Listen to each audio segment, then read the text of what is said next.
Okay, there we are. Hi, everyone. I think you can see us now. This is the In-Depth Show.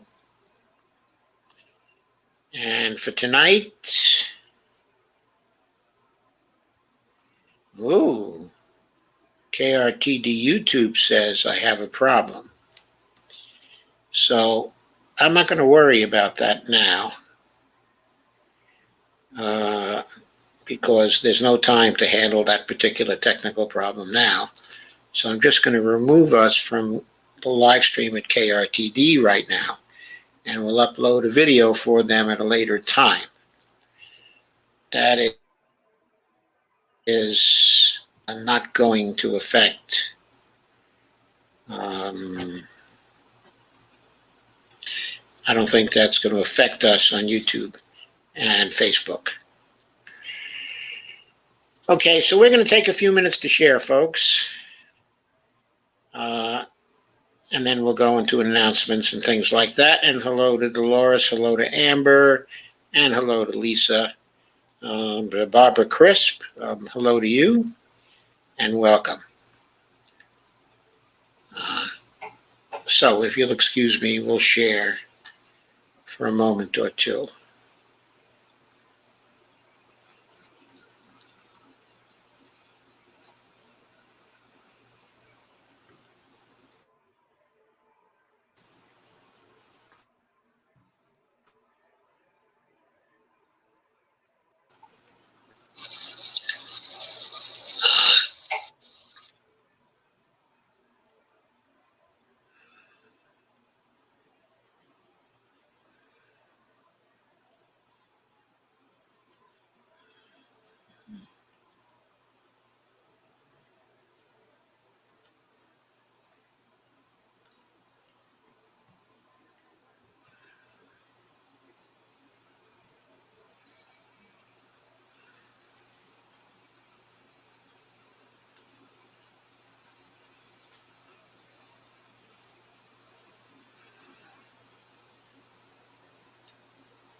Okay, I think that's enough for the time being.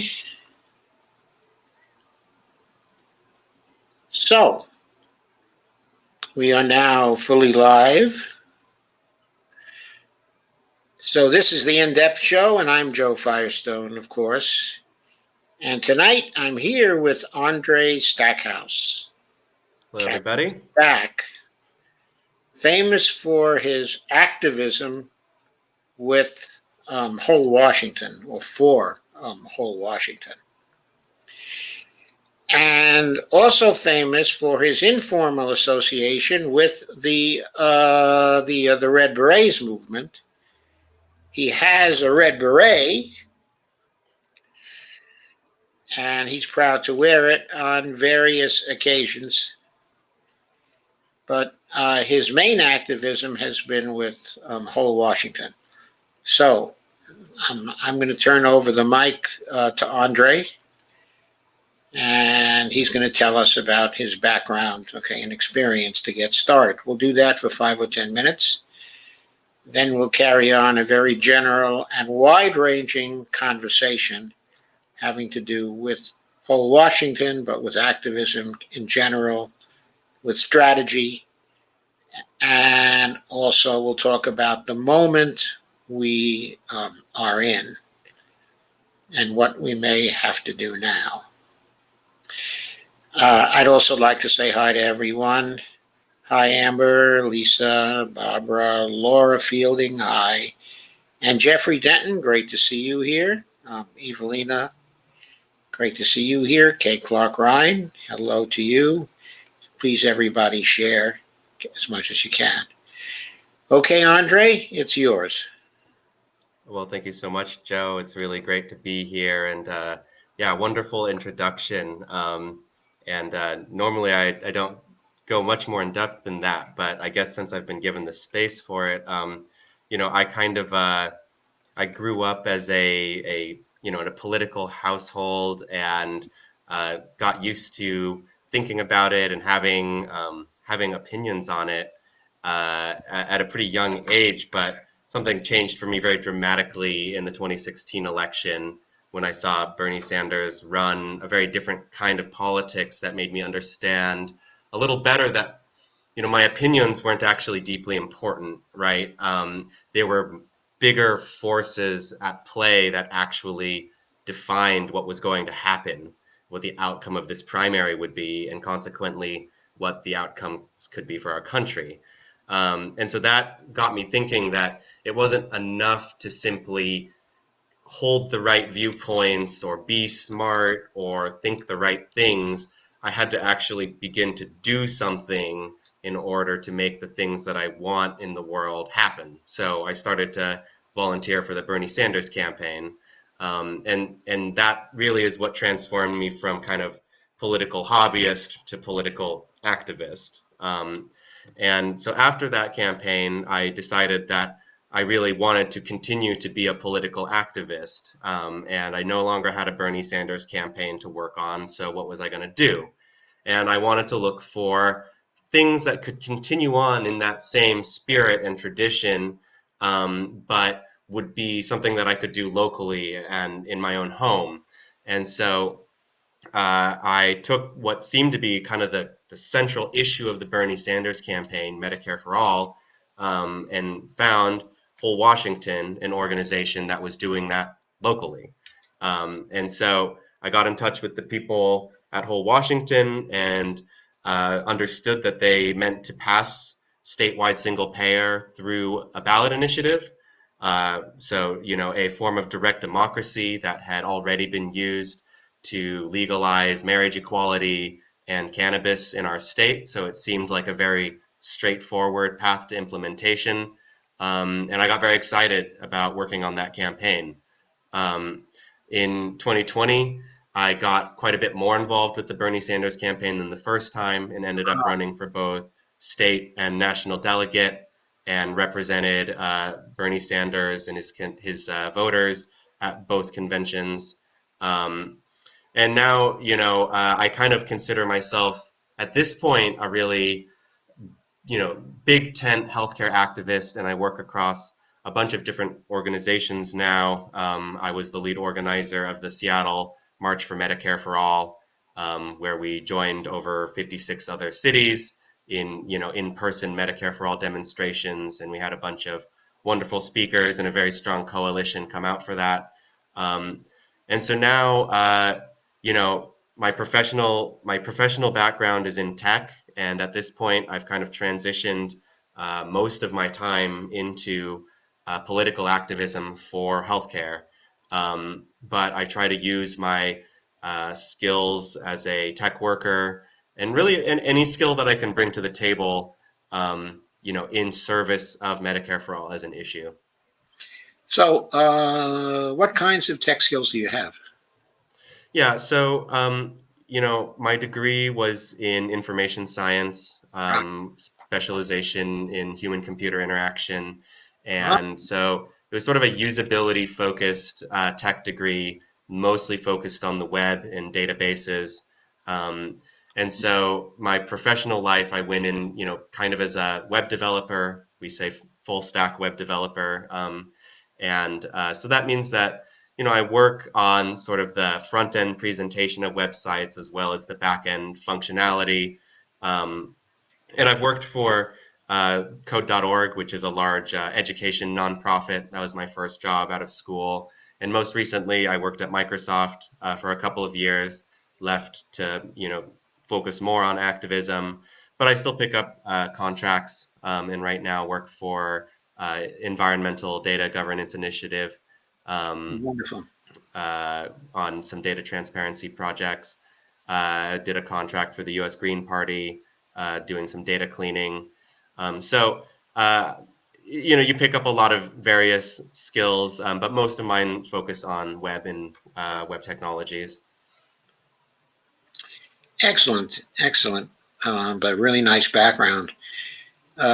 Just a coincidence, maybe, or not such a coincidence. One of the areas of expertise of my son, okay, is in the user interface area. He's been doing that now for many years. And my daughter, okay, is in the area of the area, okay, of I guess it's called accessibility testing. Okay, it started out, okay, as accessibility compliance, 503 compliance, and things like that.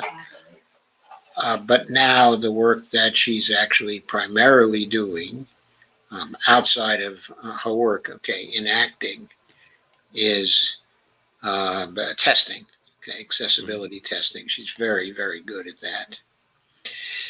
So yeah, computer information technology work, is where it's at, okay, for a lot of us. Okay, a lot of people. It's a very useful skill in activism, and one of the things that I've really noticed also is that it's a skill that gets a lot more useful when you can synthesize it with other skills, because most people with tech skills are very specialized and therefore are not always very accessible to other kinds of work outside of the technology industry. Yes. But if you can synthesize it with other kinds of skills and in other fields, you can really get a lot of mileage out of just a little bit of basic tech. Yes. Okay, so now when we look at the national political picture, okay, and when we also look at the political picture in Washington, okay, and with the whole Washington, there's sort of a time when things are a little bit stopped. Okay, at the national level, we have people who seem to be committed not to going after Medicare for all right now, but to going after Medicare expansion and the lowering of age to 60 from 65. Far, far, far from the goal, okay, of a Medicare for all program for the whole nation. And there's also been a setback in Washington as well. So, what are your thoughts on, in terms of assessment of what's been accomplished, okay, insofar as whole Washington is concerned? Also, where we stand, okay, at the national level, okay, and also what we ought to be doing now, given this particular moment and where we are. Mm-hmm. Yeah, so there's a lot there. Starting with the national side of things, I mean, insofar as there is a national strategy for Medicare for all, it is through this expansion that we're seeing now. So all of the people that we thought of as the leaders of the Medicare for all movement are asking for support on Medicare expansion in the reconciliation bill, and really there's no strategy beyond that that's being asked right now. It's not always clear how to support this. So depending on what state you're in, if you're in Joe Manchin's state, for instance, West Virginia, it's pretty clear that you could be giving him a call. But in many states, it's not as clear how you would support this cause. But on the other hand, there are. Go ahead. Put this, okay, in another way. It may be that people who are working at the national level have a strategy for going further, but they're very silent now. They're not communicating any such strategy to us. They're allowing us to kind of sit out here, and all they're telling us is that we have to put our full weight behind the expansion, okay, and the lowering of the age from 65 to 60. So, how do you feel about that? Yeah, no, I think you're really getting at something important there, which is sometimes we divide these things into, local versus national or something like that. But often the actual distinction is more of a top down versus bottom up. And so there are bottom up approaches to a federal Medicare for all bill, for instance, right? But I think what we're seeing is mostly a top down strategy on a Medicare expansion, immediate goal, Yes. right? And So, a top-down strategy from DC, basically, and mhm. groups that are focused in, okay, on DC. But as far as Red Berets are concerned, that's not the strategy that we're following, correct? Well, as a grassroots organization, I think it's not always clear how we would support this. Obviously, we could express support, right? Express public support, and I think we might have done some amount of that. And that's great, but how do we actually mobilize ourselves in support of this? And so I think that we try to focus on more direct approaches, and uh, and we need the clear calls to action if we're going to go with that top-down approach. I think in many ways, a lot of the times when we hear these top-down approaches, it comes off more as like they're telling us their strategy, right? They're not necessarily asking us to be highly involved in it, right? Exactly. In fact, it almost seems as if once they formulated their top-down strategy, uh, if they don't have a role for us immediately, they're almost asking us to deactivate and get out of their way. At least sometimes it feels that way to me. Is that the way it feels to you? Uh, yes, I mean, I think I try not to spend too much time thinking about the intent behind these things, but I do think that the lack of clarity is, and you see it all throughout the Medicare for All movement, right? A lot of activists and organizations. I mean, again, I've gotten some emails in my inbox about how to get involved in this reconciliation push. It's all tweet storms and stuff, which again is so limited in its effect, right? So I think that it's it's not asking us to demobilize necessarily, but it's not particularly mobilizing, is my main To criticism be a of it. little more specific, perhaps. Okay, I think it is asking us to be mobilized with respect to Medicare for all. Okay, because what they're saying to us is, for now, we're not going for Medicare for all. What we're doing is pushing for the expansion and for the lowering of the age from 65 to 60. And we would like your support for that. And we Hmm. would like your support for that, whether or not you approve of that strategy and whether or not you're particularly excited about the prospect of lowering the age, okay, of Medicare from 65 to 60 and also expanding it for the people from 65 to 60. Hmm. Yeah, and just to give one example of the ways that this can be less mobilizing for people, right? Like when I tell people about whole Washington, right, I'm able to tell them, well, this is like um, you're going to get covered by this healthcare plan, right? Whereas the difference for me in terms of, I'm 30 now, right? So in 35 years, I'll get Medicare, but if this reconciliation bill passes, it'd be more like 30, right? And Right. that's So you should that jump is great, for but joy, right? You should jump for joy because it's and going to like be like 30 years. and I don't mean to say that people only ever do activism in self-interest, right? I mean, we do this work out of love, right? But for many people, it is, like I only have so much time to be active on so many things. And I think there are a lot of people who, who find that less activating than the idea that they personally have a stake in the fight, an immediate stake in the fight. And that's one of the big advantages of working for a Medicare for All goal, that everybody has a stake, okay, in that fight, okay, or almost everybody. And that's why people can get excited about it.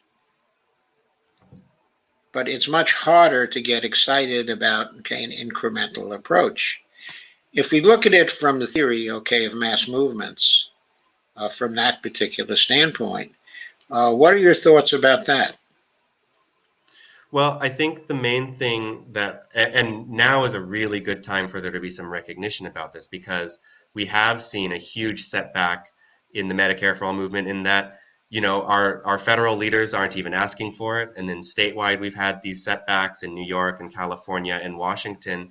And I think that people can be super opinionated about, this is the bill that needs to pass, or this is the strategy that we need to take. And I think that if you look at mass movements, you'll see that you had huge, values aligned movements that pursued many strategies across many organizations in many different localities, and that many things that, the civil rights movement or the civil rights revolutions, right? These revolutionary moments, they don't usually pass one bill and then call it good, right? And so many of these things, where even still today, right, we think of civil rights as being a temporal movement, but we're still figuring out how to properly get our laws in order to be a just country in that way, right? So Yes. what we need to do is open up our minds to more strategies and recognize that it really is never going to be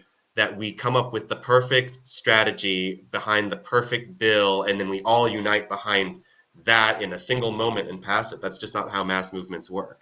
Right. Okay. I entirely agree. But to get back to this other question, uh,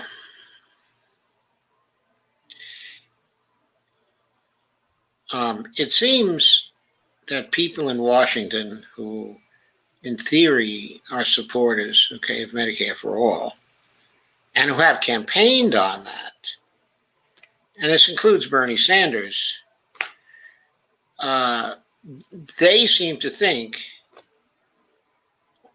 that it's possible for their mass supporters to be continuously behind them, whatever compromises in place and time and policy they choose to make.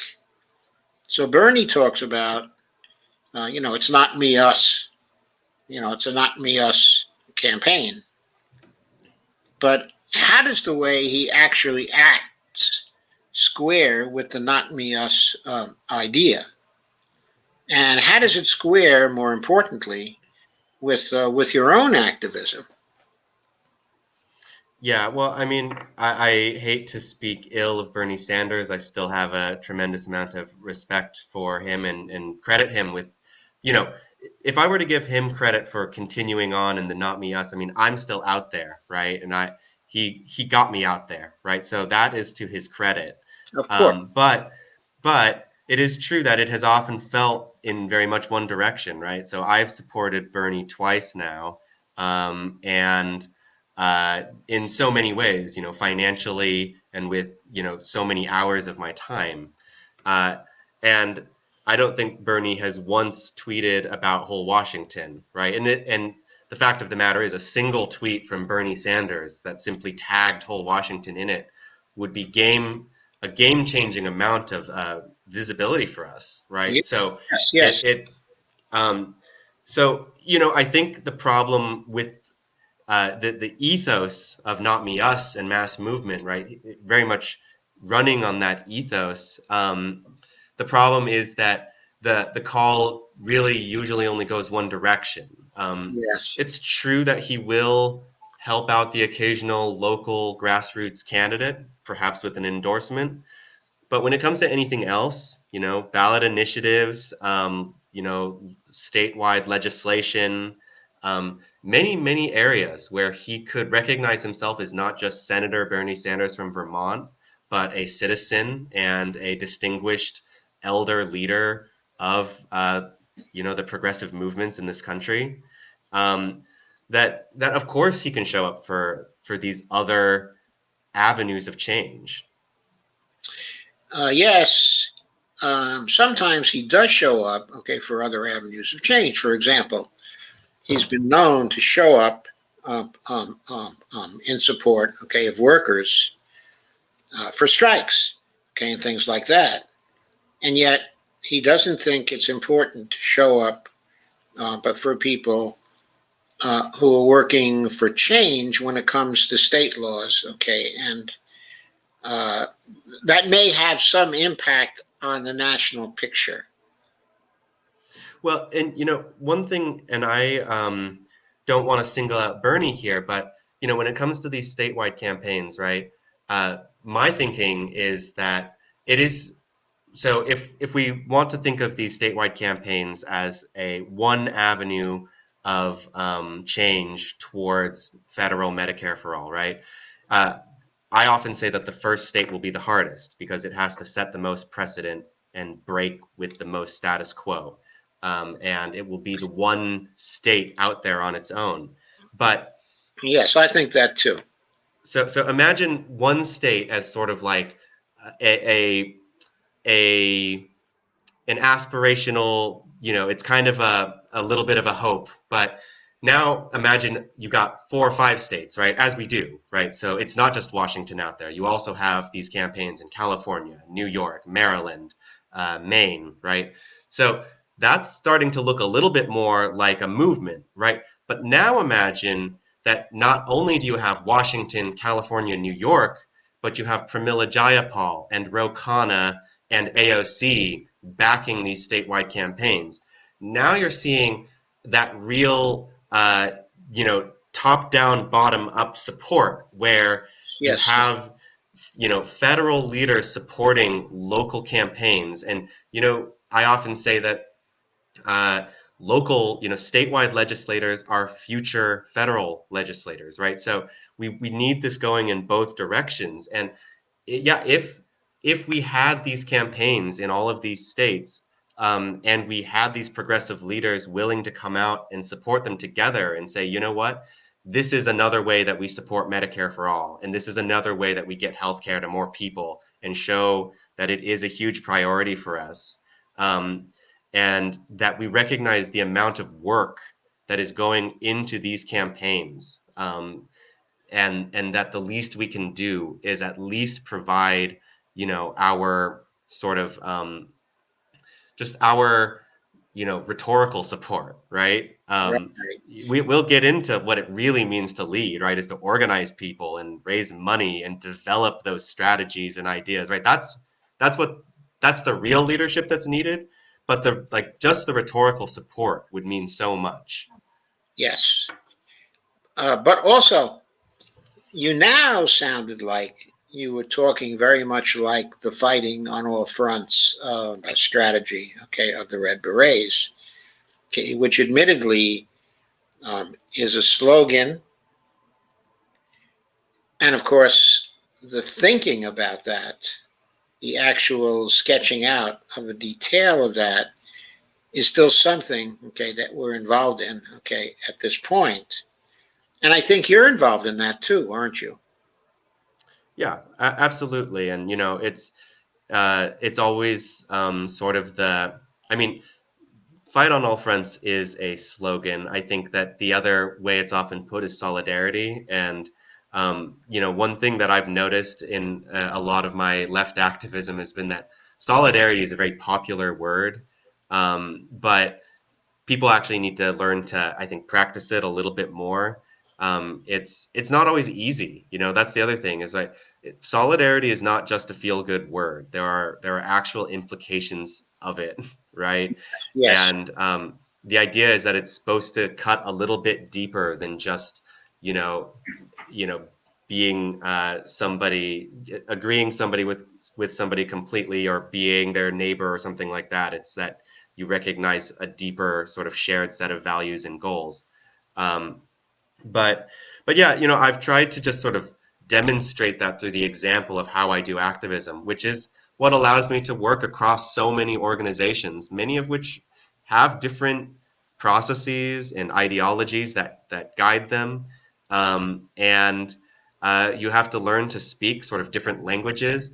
But if you're able to sort of understand the core philosophies, many different core philosophies, it allows you to see the unity between them and come up with strategies and messaging that works and actually unites these different groups of people, right? And so I think a lot of it comes from understanding. Right. So what you're saying is that fighting on all fronts, and one of the things that fighting on all fronts actually implies is coalition building. And you've been very active in doing the coalition building. But for the national marches, okay, we just had, and coalition building in supporting whole Washington, okay, as well. Have you been involved in coalition building across intrastate movements? So, for example, coalition building, for example, with California movement, okay, or the Oregon movement.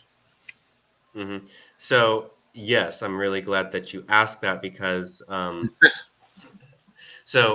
I have been organizing. So I also organize through DSA, Yes. and DSA has organized regionally on healthcare in the past. And one thing that our working group has done recently has been to sort of reinvigorate the regional level organizing that was happening. And so we've reached out to folks in Oregon and DSA chapters around Washington to start to build out a little bit more regional connection. But beyond that, no, so the March for Medicare for All put me in contact with many activists across the country. I also often use one payer states as a resource to find other Yes. statewide campaigns and then find who's leading those campaigns and get in touch with them. And yeah, after the march, I spent a couple of weeks basically making phone calls almost every day, always with people in different states on different campaigns, just to get a sense, because I felt that we all had been on kind of a crazy roller coaster together, and that now was a moment to touch base together. And so I've had conversations. What I would say is we are still in the very early days of forming formal coalition. I think there's a lot more that needs to be worked out, but I have recognized an incredible amount of demand for collaboration and coalition between the statewide campaigns. One thing that we're all recognizing is that we face many of the same problems, and that sort of and then the other thing that's beautiful about it, though, is one of the things that you can collectivize is knowledge, and every state is Yeah. different. And so what they come up against are what you get is different strategies and different blockers. And even though a campaign in New York is quite different from a campaign in Washington, you start to see similar themes. You can begin to anticipate the kinds of problems you might have and come up with solutions you wouldn't have thought of. So there is so much to be shared between these campaigns, and that is where the demand for coalition comes from. And so, the only way to start that work is by making those phone calls, which is what I've been doing. But I am very optimistic that we might see more formal coalition happening very soon. But yeah, in exactly what that looks like, I think remains to be seen. Okay, I guess I have to ask because I'm really trying to understand the interfaces here. I think the interfaces that people make with one another very, very important. When you do the coalition building across states with state single payer movements, how does that impact the national movement for Medicare for All? Just to clarify that, okay, just a little. I have the sense that there is only one movement, actually. And that, okay, it is a single movement, that the state movements are tools to advance towards the national goal, okay, but that everybody really prefers to have a national Medicare for All program, okay, because obviously that's a program with a greater amount, okay, of equality, okay, across the country, and also that's a program that has a greater amount of fiscal sustainability as well. And furthermore, but from the standpoint of the burden that people are carrying, okay, as individuals, ideally there should be no premiums, no copays, okay, and no deductibles for that kind of program, where they may have to be some of that at the state level programs. So there are a number of these advantages for having going further than just the state programs and going on, okay, to establish a single national program. Okay, so I guess my question, okay, in all this is that as you coalition build across the states, how does that actually strengthen or weaken, okay, a national program, and why? Hmm. Well, I think the main thing to understand with that is that you're right that in at least in my experience, I have never met a state single payer advocate that was not also a national Medicare for all advocate. And uh, one of the really important things to recognize is that Medicare for all already has majority support among the people out there, right? And so if all we had to do was just go off of what had majority support in this country, we'd already have it, right? So Absolutely. in order to get we need to take those people who are Medicare for all supporters and turn them into Medicare for all activists and organizers, right? Yes. So how do you do that? Well, there are probably a lot of different ways to do that, but what I'll say is that the results kind of speak for themselves, right? And if you try to find active grassroots Medicare for all organizations, right, they almost always are statewide organizations. Not to say that there aren't many great, national organizations with local chapters and very active people in it. But I think that I kind of agree with you, is what I'm saying, is that it seems that the most robust, most active campaigns are statewide ones, and that is with the complete recognition that what we really want is national Medicare for all. So it's So yeah. let Go me ahead. ask, okay, are the statewide programs the most active ones, okay, at this point, because of the fact that our leaders at the national level in the party that supposedly might favor Medicare for all seem to be greatly opposed, okay, to Medicare for all, okay, at this time? Well, yeah, I think the Democratic Party has been clearly against Medicare for all for a very long time. And Yeah. insofar as it is open to it now, it's a very sort of lukewarm openness to it, right? So we have sort of the support that it got in the Democratic primary, which was to call many things Medicare for all that we don't traditionally think of as Medicare for all.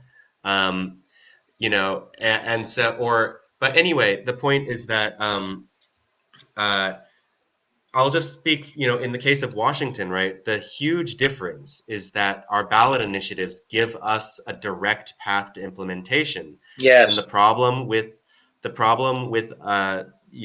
federal path is that we have to seriously question how genuine that path is. Now, I do believe that we can still pass things that way, right? But um, there are just so many ways that we recognize that it takes so much more than just majority support, right? It is not an accurate sort of democratic representation of what people want. And so it comes down so much more to flipping individual people, right, rather than the way it ought to be, which is building that support and then getting it implemented. Yes. Okay, I certainly agree with that. I have perhaps a little more perspective on this than some because I was involved in fighting for Medicare for All during the 2008 to 2010 period as well. Okay, it was true then that if you looked at the polls, support for Medicare for All was running at 65% in 2008, okay, in 2007. On a national basis, it's not much higher now. It's probably at 70% now. Okay, I didn't see any figures, okay, in those days about what the breakdown was, or at least I've forgotten that in terms of the Democratic voters as opposed to other voters. But it's clearly the case now that from 88 to 90% of primary voters for Democrats favor Medicare for all.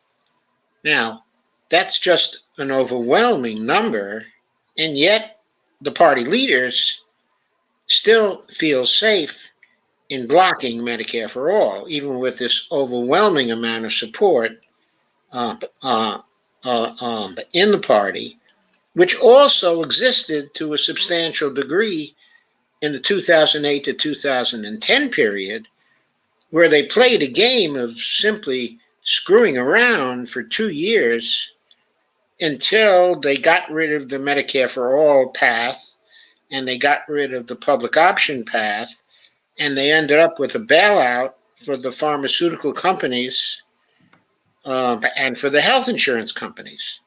That's what the Affordable Care Act is. And they did that, the leaders did that, in spite of the overwhelming amount of mass support for Medicare for All and for a public option. Now, true, people didn't really quite understand what the public option was. And the reason for that was that it was incredibly vague and didn't stand for any one thing. I mean, it's a very vague term. Having a program that includes 160 million people, okay, in the public option is far different from having a program that includes only 10 million people in the public option. And what Congress came up with, okay, at that time, at least what came out of committee, was a public option program that covered only 10 million people and clearly wasn't going to be able to compete with the private alternatives at that time. And even support for that faded away in just a few months. And pretty soon there was no public option that was on the table. When I look at that, and then I look at a situation now, I see roughly the same thing, that there was a lot of mass support for Medicare for All, but the party leaders were unalterably opposed to it because it interfered with their deal flows and with what their donors were telling them that they wanted. Now, I think that those who are wanting Medicare for All have a much better understanding now of how the party leaders have been selling them out than they had in 2008 to 2010. In other words, what went on there was fuzzy to a lot of people, and now it's very much clearer that the party leaders are what's standing in the way of actually getting Medicare for All passed, okay, at the national level. I think, one thing that we need to recognize, right, is there are very short windows where they have the actual power to do this. Right. And so, like, the idea, for instance, that, well, we didn't get it this time, we'll get it next time. I'm sitting here thinking, what next time are you talking about, right? The midterms? Because yes, I'm sitting here the moment exactly the same thing, because they're rigging the midterms right now. And the direction in which they're rigging the midterms right now is a direction in which we would never get a national Medicare for All program. Right, because the moment midterms are a thing, It'll be about how it'll be too risky to do something like this before the midterms. And then after the midterms, it will be, well, we lost too many seats and now we can't do anything. And, it's just, it's so, if we actually believed that we could build support for something, over time and build that bigger and bigger in Congress, and then it would pass, then it would be something more worth thinking about. But I think we've just seen that what happens is it really just flips between parties, right? And there's a very short period of time where there's anyone who might even consider passing Medicare for all, if we say the Democrats are considering passing Medicare for all. But the way I see it is, this budget reconciliation bill, right? It's not in it, right? So I don't know when they're saying they're going to do it. I need to know when. Yes, I need to know when too, and I need to have some idea, of schedule, and they're not offering that at all, and they're not actually taking any kinds of action that might actually impact a scheduling notion, a scheduling idea. From my point of view, they did a very bad thing. When I say they, I mean the progressives in Congress, when they agreed to support Nancy Pelosi on January 3rd, of this year. I mean, it was obvious as the nose on your face that that Richie Neal, and Nancy Pelosi and her whole team, of leaders in the House were absolutely opposed to Medicare for all. So I don't understand why all the people in the CPC who will swear up and down that they are for Medicare for all, I don't understand why they allowed Nancy Pelosi to get the speakership again. Yeah, so that's like going back to old force the vote conversations. And one of the things that I always thought was so interesting about force the vote was that it entirely rested on this vote to confirm Nancy Pelosi. And my thought was, wouldn't this have been a much more potent strategy if it had been in an election against Nancy Pelosi, if there had been somebody opposing her and there was a credible threat, again.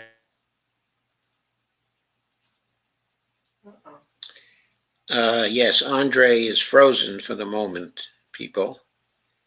So we don't know when he will be back, but he will probably figure out that he has to go out and then come back in.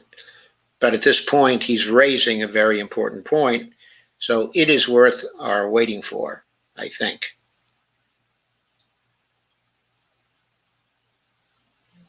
I think what I'm going to do is here he is. He is back again. Okay, so you faded out at the point, where you were talking about the possibility, of an election on January 3rd to actually replace Nancy Pelosi. Right. So basically, and it could have been about Medicare for all. It could have been about any number of issues. But the thing that stuck out to me was just, the progressives in Congress, the Justice Democrats, the Congressional Progressive Caucus, right? I would have thought that if they were, in 2016, we had this run for DNC chair, Keith Ellison, right? Didn't make it. Yes. But ran for it, right? And that was so important because it was like, it was so you don't always win, but you only win the ones that you run for. And so I was like, if they're serious about building power, they need to be contesting all these important positions. And so anytime anyone is up, right? I mean, I don't understand why the progressives wouldn't have an active strategy to get the best person they could into that position. And yeah, I think we need to change the idea, right, that the way you gain power is by not running for power, right? I think that demonstrates everything that's wrong with the system. It's like, it needs to be okay to run against Nancy Pelosi, right, and lose. Like that needs to be an okay part of the process. And I think as Absolutely. long as we accept a system where we treat it as if it's a legit rule that that's not okay, then we're basically always going to be playing by somebody else's set of rules that puts us at a disadvantage. Okay, well, it so happens there was a group, okay, in January who was running a counter campaign to the Jimmy Dore Force the Vote group. We were running a Force the Vote campaign as well. But our slogans were to replace Nancy Pelosi, okay, on January 3rd, and then force the vote for various things, not just for Medicare for All, but for the Green New Deal, for student debt elimination, paid family leave, for a whole host of things, for rules changes in the House to make floor votes far easier to get. And finally, for good committee positions for CPC people. Well, all of that would have been possible if Nancy Pelosi was blocked and then they simply waited for new candidates to come forward who could have had the support of the whole caucus. Now, those candidates had to pretty much get the support of the whole caucus because the margins in the House were so thin. So it had to be a consensus choice. But since, theoretically at least, when you look at their statements and their opinions, okay, and their records, the center of the Democratic caucus in the House isn't to the right of Nancy Pelosi, it's to the left, okay, of Nancy Pelosi. And I can name a half a dozen people right now who would have been much more friendly to Medicare for All campaigns than Nancy Pelosi is, and who would have constructed a leadership team that was much more friendly to Medicare for All, okay, as well. So I will never understand why the CPC didn't want that particular fight. They easily had the numbers to ensure that Nancy Pelosi would have had to step down. Mm-hmm. And they did not use those numbers. I think we should recognize that real concessions are only ever going to come from credible threats. If you get a concession without a credible threat, it's probably not a real concession. Right. And I completely agree with that. But the point being, if the will had been there to replace her at that point, then it wasn't really a question of bargaining with her. All they had to do was to replace her, to block her on successive votes until she realized she wasn't going to be speaker again and she retired from the field, okay, at that point. Then there would have been others who would have stepped forward, and the progressives would then have been in a better position to bargain with others than they were to bargain with Nancy Pelosi, for various concrete reasons, but also for psychological reasons. In other words, there's kind of a psychology about trying to go against the queen. You figuratively have to cut off her head. Okay, if you fail to do that, it's going to be suicide to go against her. So that is what they had to do. And the fact is that they didn't have the courage to try to do that. And from where I sit, it did not take a lot of courage, because they probably would have been able to mobilize 30 or 35 votes in the House to go against her. Okay, but I could easily count 8 to 10 votes right up front. And given the small margins, that was enough to block her forever and force her to step down. So the arithmetic was on their side, okay, and they just never tried it. I think a lot of the times, and it's one of those things because, we live in a very individualistic society, and I think even some of our best leaders on the left can be accustomed to thinking in that kind of individual-based way. And so they often think, well, I don't want to be the one who steps out and takes all the heat for this, right? But really what the not me, us strategy is, right? Let's think of it not just as an ethos, but a strategy, is recognizing that, no, our strength is stepping out together, right? And if we all step out and we bring our supporters back at home, because we are actually grassroots leaders with grassroots supporters, and we do that together, then we're much more formidable. But I think that that is apparently some, lost art, or for whatever reason, we've even seen, I can't remember which member of the squad, but the statement that, at the end of the day, you vote alone, right, is kind of like, it's setting up for failure, because you just don't have that much power as an individual, even if you are a member of Congress. And you're saying, well, that's where I'm limiting myself. I think that statement was made actually by Presley, wasn't it? For whatever reason, I thought it was Ilhan Omar, but I certainly could be wrong.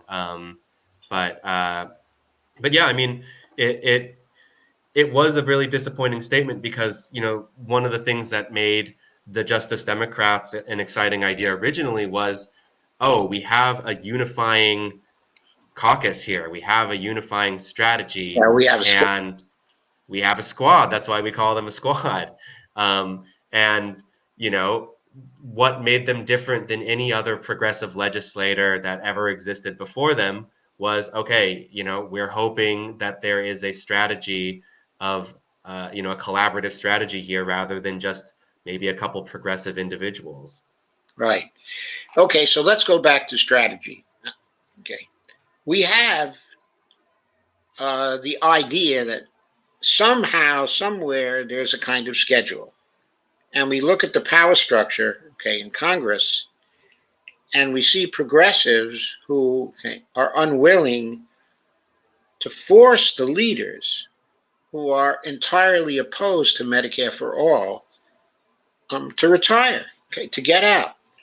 They all are old, with the exception, okay, of Hakeem Jeffries, okay, I guess, and also Catherine Clark, who was just, sort of in the background as the assistant speaker. But all of the others, okay, are advanced, okay, in age, and their attitudes are obviously way behind, and they are strongly opposed to Medicare for all. So is there a strategy we can follow to get the CPC to actively oppose these leaders and get them out of their positions?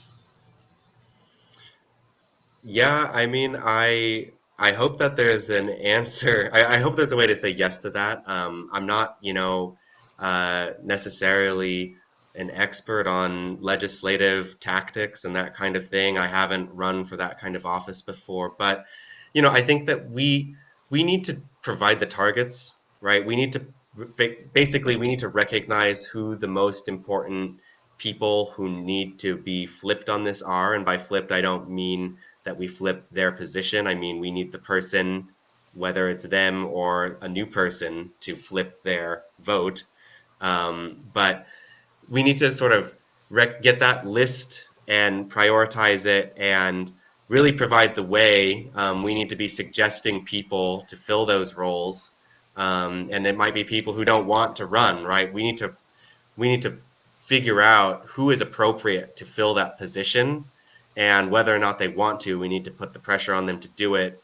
And insofar as they're unwilling to do it, we need to grow those leaders ourselves from a Medicare for all movement, right? So I think that we need to recognize that, a lot of this might be taking the reins ourselves, and there's great work that we can do as grassroots activists, but we do need leaders to come out of this movement, and some of them might need to be elected leaders into positions of power.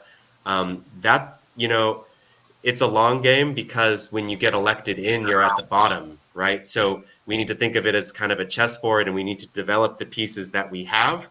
And many of those pieces are not necessarily even as with the program as we want them to be, right? But if they're if they're better, right? If they're a step in the right direction and they're close and we can get them in that position. I mean, I think a really good example of this is when Kamala Harris's seat was being vacated because she was becoming vice president. I had really been pushing for Ro Khanna to take her seat in the Senate. Where you were. And it's not, because I think that, Ro Khanna is perfect or he perfectly matches my politics. But I kind of looked at in the context of who might take this seat, he seems like a step in the right direction for the Senate. He would be, Right. I agree. He would have been. Right. And I think we can think in that way, right? So we need to be growing from our radical base and building that bench, but we need to recognize that those people, it will take them many years to traverse that field and get into those positions of power. And, that is one of the things that I try to balance with how I talk about this is sort of the revolutionary mindset of we need it and we need it now and we're going to do everything we can do to get it now, and that progress is very slow until it happens very quickly, and that we don't always know how these things will go. And at the same time recognizing that, hey, you know what? If we don't get this tomorrow or next year, that doesn't mean that we just get depressed and go home. We need to be in this for the long haul. We need to recognize that sometimes it will be agonizing. And so I don't want to depress people by saying that this is a years-long fight, but I mean, let's speak with a little humility here, right? I mean, we all come into this fight decades into the movement. Right. We absolutely do, and you're absolutely right. But if we're looking at the short term, we do know that if we were able to replace the leadership team in the House, of Nancy Pelosi, soon, we would greatly increase the chances for getting a Medicare for All bill out of the House. At least if we got another leadership team that was more friendly to Medicare for All, which we could probably do, because if you're just looking at the Democratic Party alone in the House, then based on co-sponsorship of the Medicare for All bill, there is a majority of the Democratic Party in the House that says publicly that they are for H.R. 1976, right? And more might declare themselves for H.R. 1976 if Nancy Pelosi were gone and somebody more friendly to H.R. 1976 was the successor speaker. For example, let's say Debbie Dingell became the successor speaker. She has contacts in the problem-solving caucus. She's one of the only people who's a member of the CPC and a member of the problem-solving caucus too. She seems very strongly committed to Medicare for All as a family commitment, because her husband and her father-in-law were always in favor of Medicare for All for years and years and years, and were hard pushers for it. So she seems to have a family commitment. And she's also popular enough among the various wings of the caucus that she might prove to be a successor. So why couldn't something happen in the House fairly fast in order to get the speakership? I don't think that that's necessarily the case. I think it could happen pretty soon. We kind of talked about last year as a lost opportunity, and I don't see any reason it couldn't be something that we try again very soon. I think the strategy still makes sense. I spoke about midterms as, in all likely, I think it's quite likely that the Democrats lose seats in the midterms. But the fact is, we can make Medicare for All a huge midterm issue, and we can use that to change the way the House is structured right now. And I think we need to be recognizing every power change as an opportunity to improve our position. Right, and I agree with that. But we also have to recognize that But right now, if the Republicans get to pass their voter suppression bills, okay, their gerrymandering bills, their bills which are going to allow state legislatures to overturn the results of elections, if they get to pass those bills and there are no national counter moves from the Democrats that are successful, and we're talking about, just a matter of months now, this is all going to be over, and, in just a matter of months, if the Democrats fail to act, which means if they fail to get rid of the filibuster in the Senate, then the Republicans will have rigged everything in 2022, and they'll probably enter the elections of 2022 with a built-in 10-point advantage. In other words, an advantage that would have to be made up by 10 points more in the popular vote. In other words, instead of needing 7 points to win the House, it might then be necessary, for the Democrats to have a popular advantage of 17 points to win. Yeah. Yeah, I mean, Doesn't we've seen that this. actually dictate, that at a national level, we should now be doing everything we can to pressure to get rid of the filibuster and to get some of these bills passed? And don't we even have a greater emergency now that we see the Supreme Court has basically killed the precedent of Roe v. Wade, and has now created a crisis for women when it comes to choice. Congress could kill that by passing a pro-choice bill, but that will never pass with 60 votes. It's impossible. It can only pass with 50 votes in the Senate. And it can't get, we can't have a victory with 50 votes unless they get rid of the filibuster for that. So now there is a whole range of bills that have to pass: the minimum wage, the PRO Act, the 3 Voting Rights Acts, the Roe v. Wade bill. All these bills are being stopped now by the filibuster. So shouldn't we basically, in the coming days, be throwing all our weight on the national level behind getting rid of the filibuster, because we also know that if Medicare for All is to have a chance, we're going to have to get rid of the filibuster too. In other words, that if we could get rid of that one thing, we greatly increase the chances of Medicare for All passing, but with a national bill. Well, yeah, I'll speak to that a little bit. I mean, I think what you're kind of hitting at there, I've kind of long been of the position that, most of our real problems are really deep problems, are problems of, democracy and capitalism, right? And when I say democracy, I really mean lack of democracy. Yeah, lack of democracy, and also lack of a bottom-up democracy. Yeah, and so I think that I basically think that anytime we can make pro-democracy reforms, we give ourselves a better shot.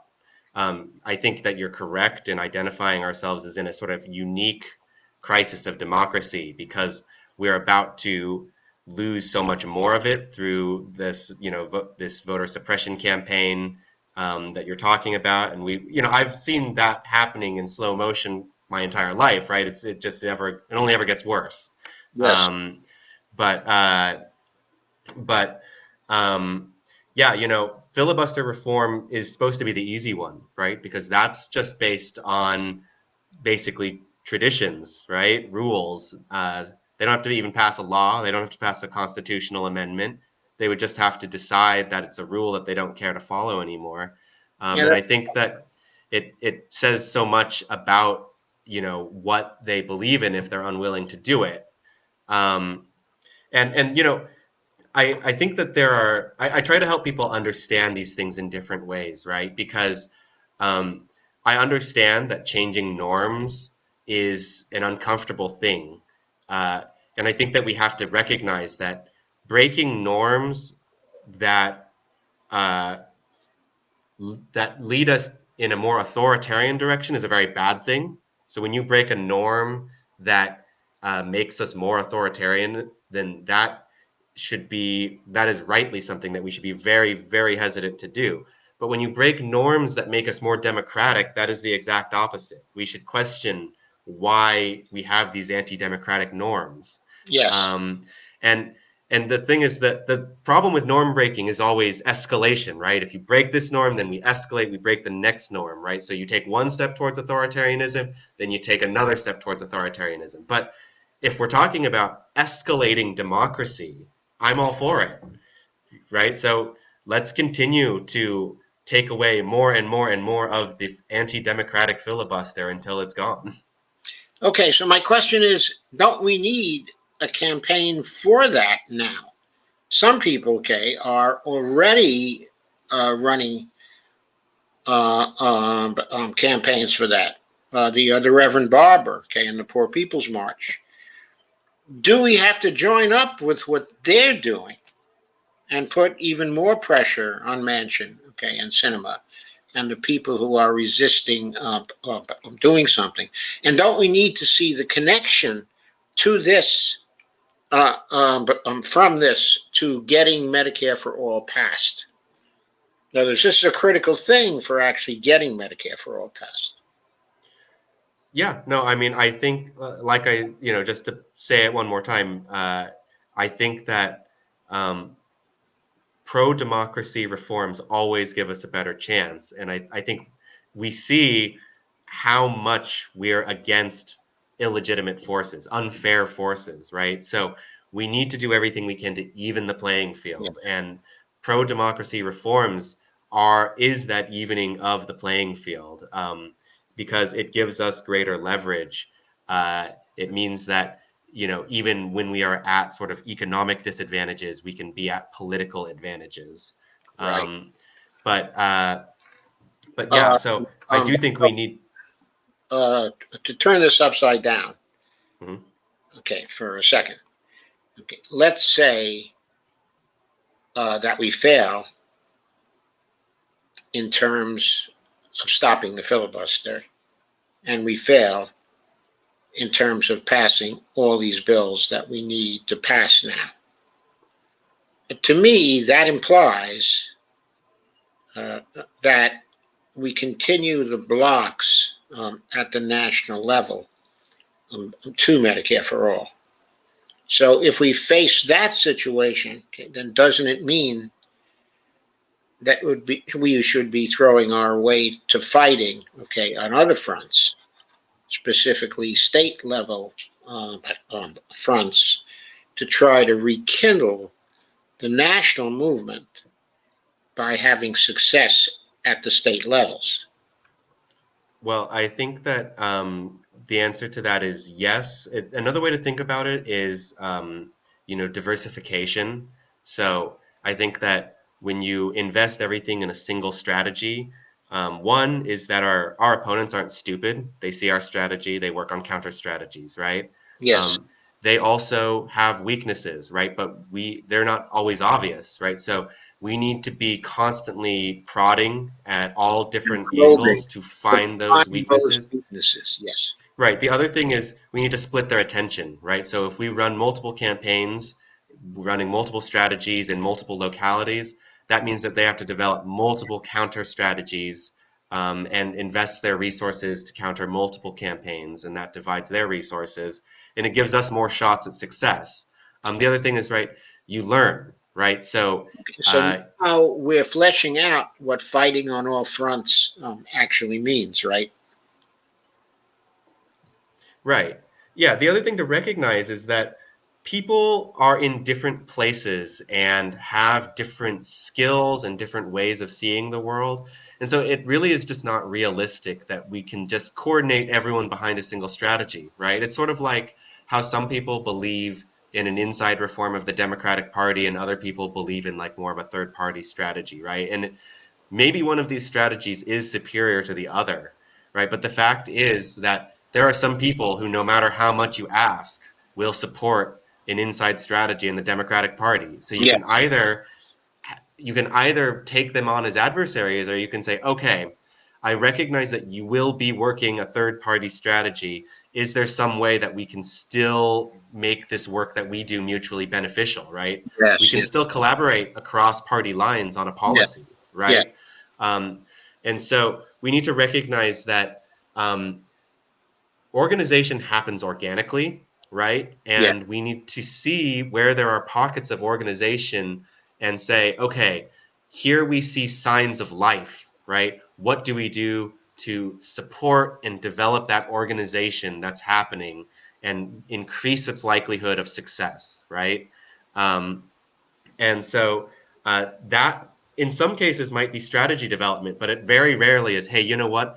Throw out everything that you're doing and do a different strategy. Normally it's going to be, can we iterate on what you have in place and fine tune it to make it more effective?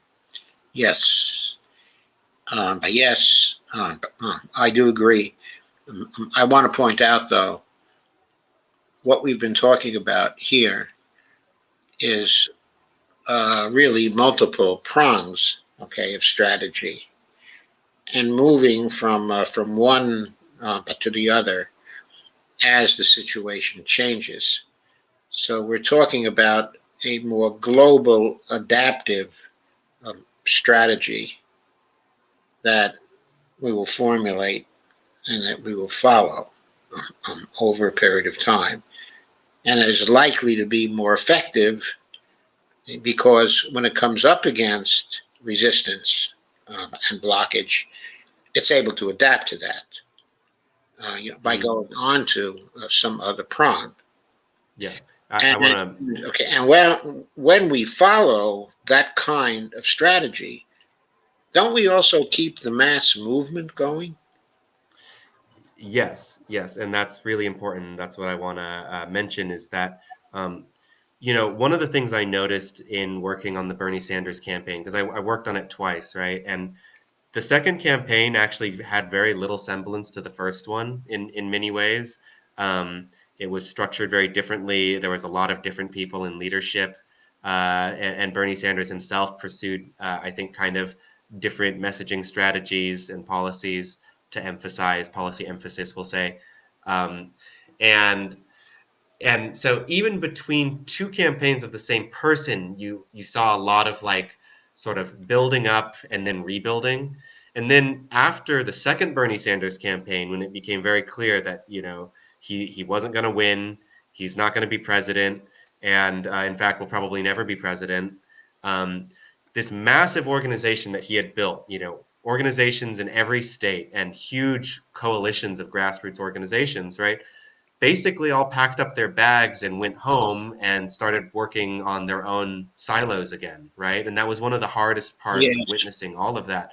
So now when I think about the kind of ways to invest my time in activism, I'm always trying to invest it in things that I feel have durability, so that yes, we have a ballot initiative campaign, or we have a candidate that we're invested in, but we're actually more deeply investing in ourselves as people and our organizations and our communities, Yes. because we recognize that we will actually probably have more losses than wins, because wins are built on top of losses.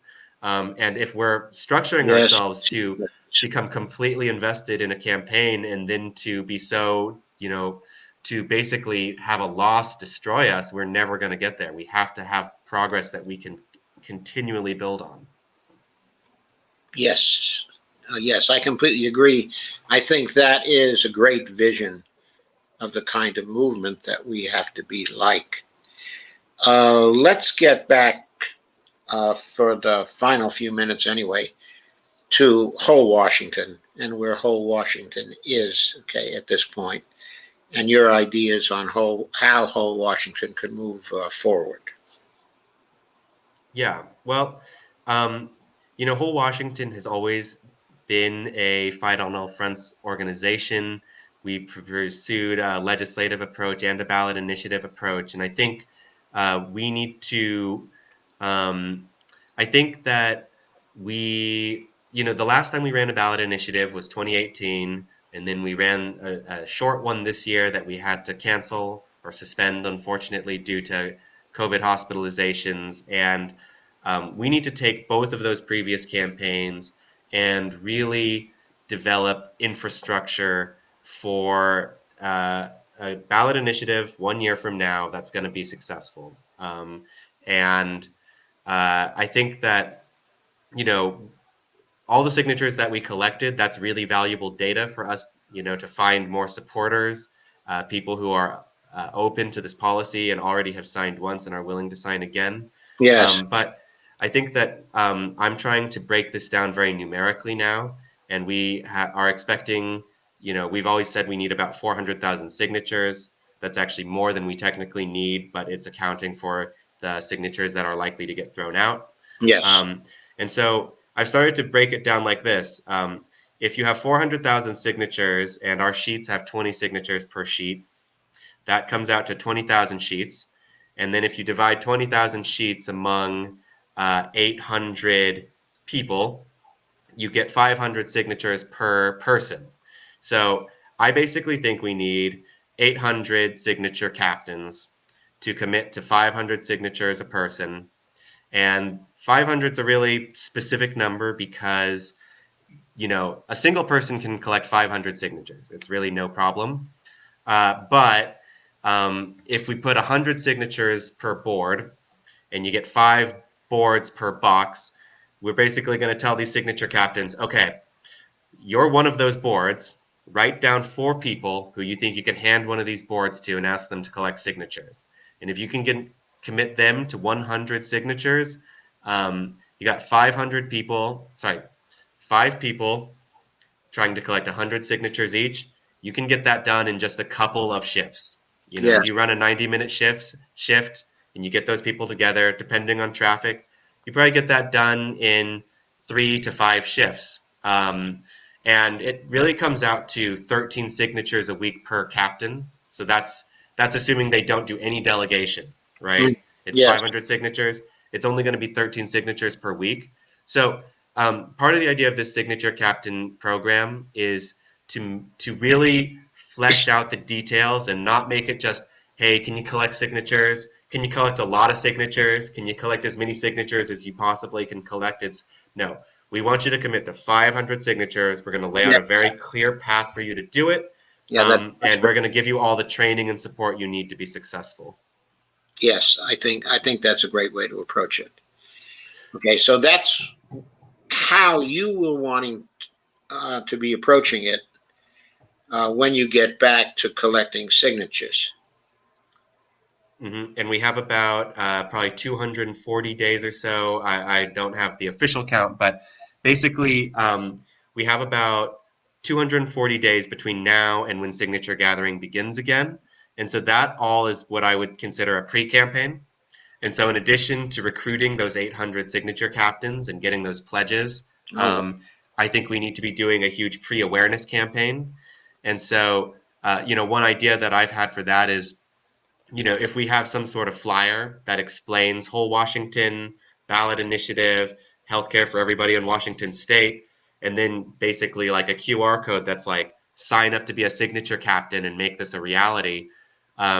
We can put those all over the state and simultaneously be recruiting for the signature captain program, but also be building awareness of the ballot initiative that's coming down the line. So even people who don't sign up to be a signature captain can go, oh, whole Washington, I've heard of that and I'm excited to sign for it.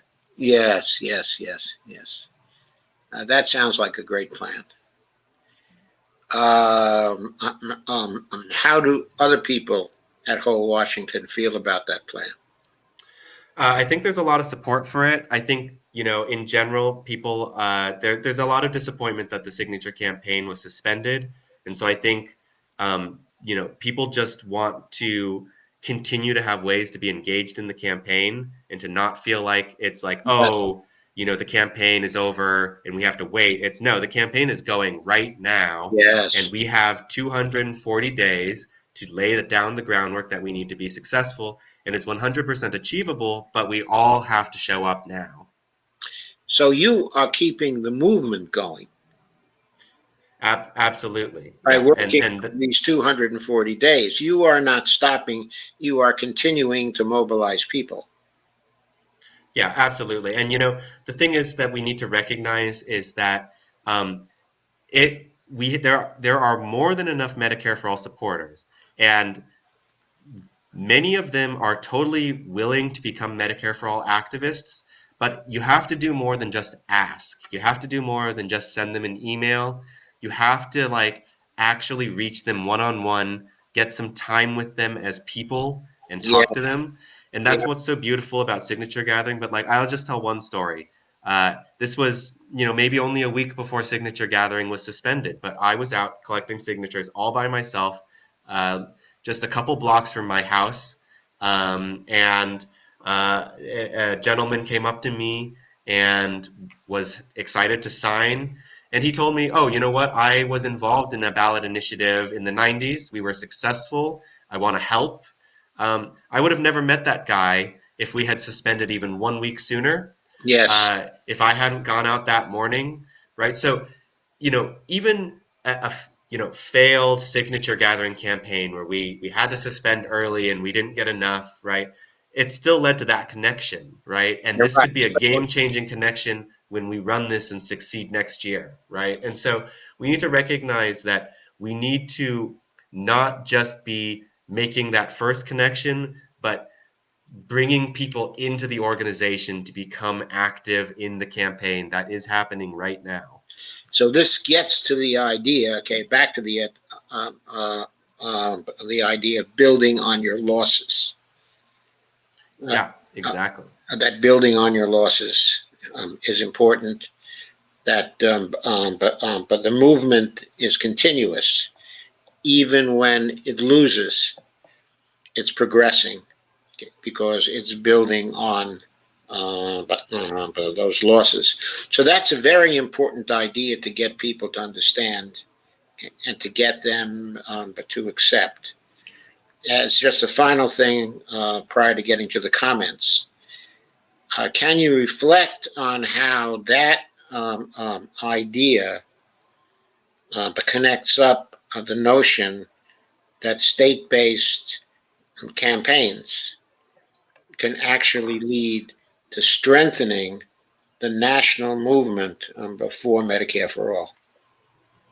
Yeah, I mean, there's lots of ways, right? I mean, one is just that people see you doing the work out there and they're inspired and they want to do it as well, right? And I have people tell me that that's what got them, that they saw me at the march or on a Zoom call like this, and it got them excited, and now they're Medicare for All activists, right? So Yeah, that's one way.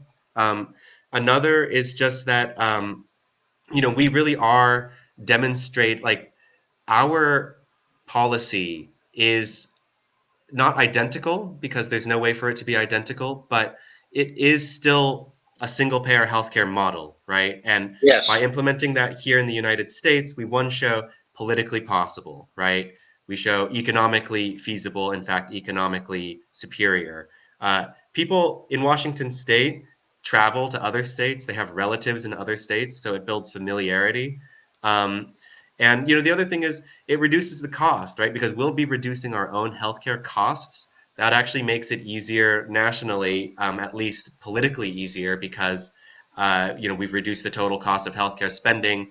We say that not only did single payer help us do that, but it makes it cheaper for a national implementation. And then the last thing is just, sorry, I had one more thing.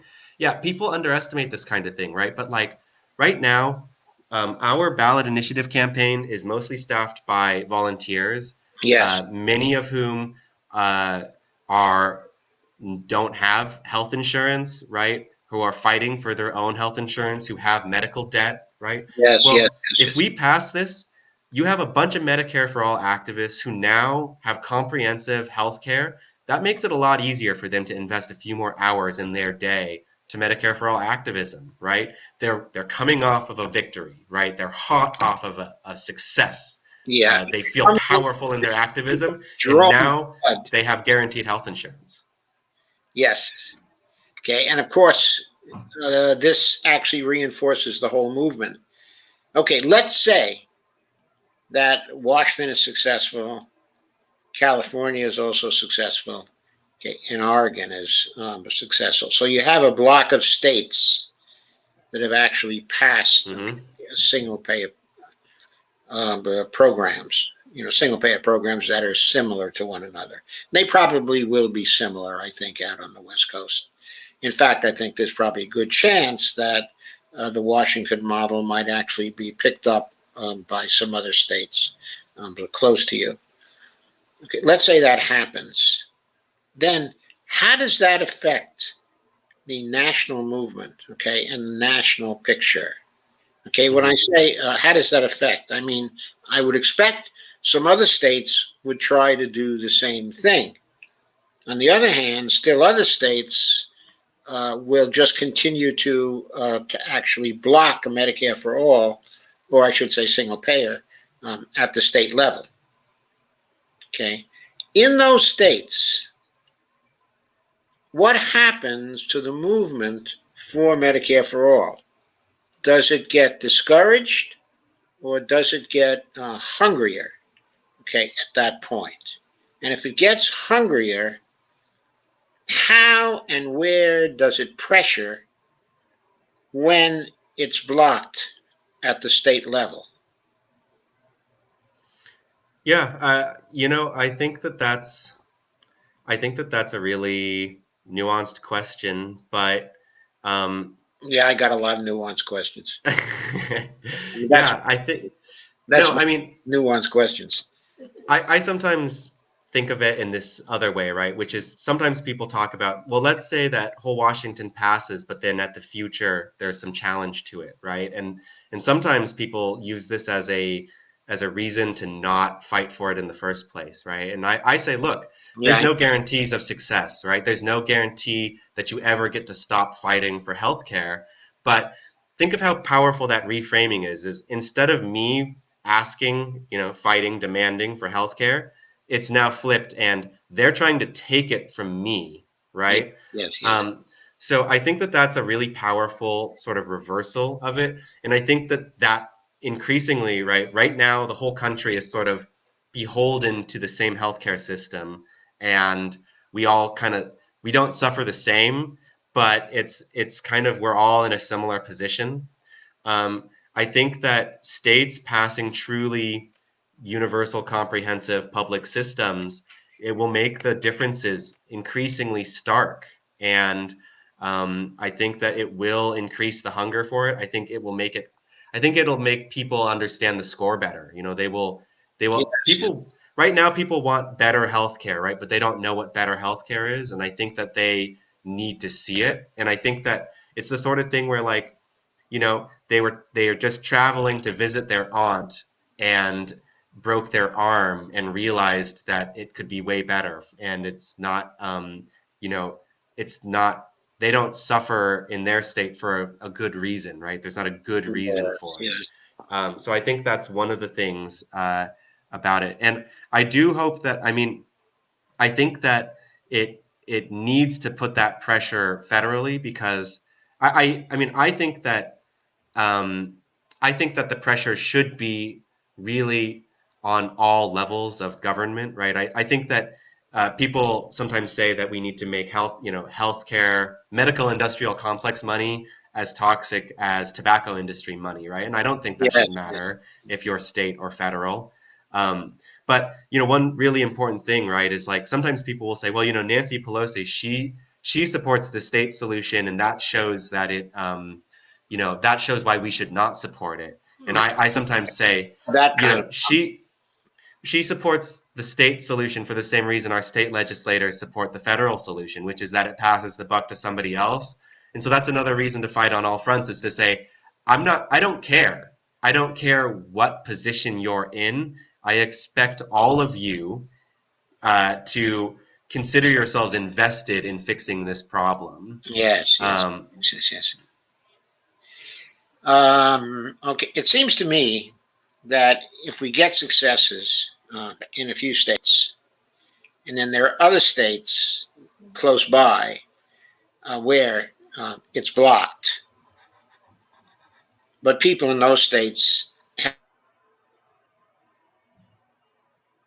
to do specifically what I would do if I lived, okay, in one of those states is I'd bother the hell out of my senators. And the reason why I do that is because elections for the Senate can't be gerrymandered. Okay, so the senators are representatives of their constituents in their whole state. So maybe the legislatures in those states can be gerrymandered and can be rigged in such a way that Medicare for all can never pass in those states. But just for that reason, people in those states who want Medicare for all should be bothering the hell out of their senators to pass a national Medicare for all bill. Yeah, I'll just say one thing about that is we need to draw distinctions between statewide organizations and statewide campaigns. The beauty of statewide organizations, right, is that the state is a very powerful level of government, and it's also a powerful group of people to mobilize. And so, as a statewide organization, for instance, Whole Washington is in a good position to lobby our senators as well as work on statewide legislation. So it actually gives us that span from local to federal. It's true that everyone in the state is a constituent of their senators, but if you only have people in one county, right, it doesn't speak as loudly as if you can say we represent the entirety of this state, people from east to west. Yes. Yes, I entirely agree.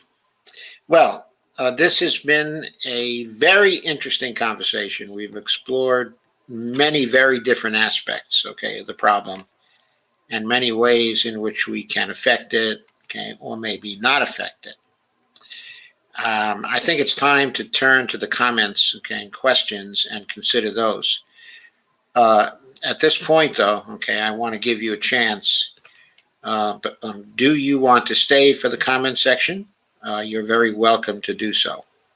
Okay, if you would like to, or have you already put in too much time here?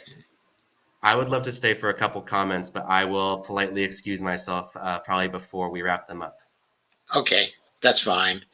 I'm going to look for comments that are specifically on the issues of what we're talking about, because there's been a lot of cross discussion on things that don't actually have anything to do with the issues we've been discussing here.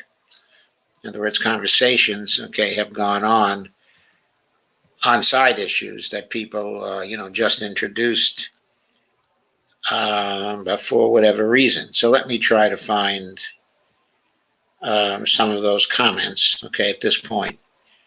Are you able to see the interface in StreamYard and see? Yeah, I can see comments. As I can see, good. And you can see comments from Facebook, okay, and from YouTube both, right? Yes. Okay.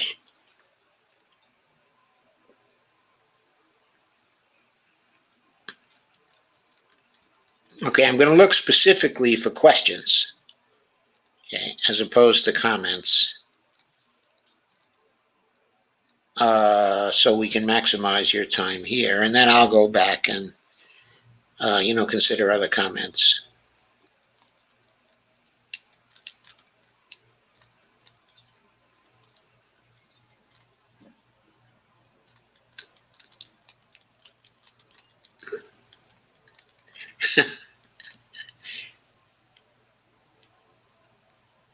Okay, Laura says, as these comments will be read, but much later, I just wanted to say to Andre that your response regarding Bernie Sanders, that was so well stated. I feel the same way, that it would be wonderful to see him show up for the very people and organizations that he inspired. I think we all feel that way. It would be very wonderful. I think we feel kind of abandoned in certain ways. One thing I tell people is, we can be disappointed in Bernie all we want, but I think the only path forward is to be the leaders that we needed Bernie to be, and to show up for those people and in those times that we wish that he would be there. And it's true that there's only one Bernie, and that's maybe kind of the problem, is we need many more Bernies. And so yeah, I mean, I think that the only way that we are going to get there is if we can show up for each other. Yes, I agree. We need to have a lot more Bernies. And the only way we're going to have a lot more Bernies is if we become those Bernies ourselves. And I think that's actually the same thing that you're saying. We're going to have to be our Bernies. Because he's not coming out too often. But also just to humanize the guy a little bit. I mean, we think of him now as the amazing independent socialist who maybe had a really good shot at being president. But Bernie Sanders was once just somebody showing up for a sit-in or at a picket line, or a march. So, it doesn't take as much to be Bernie as you think. Yeah, quite true.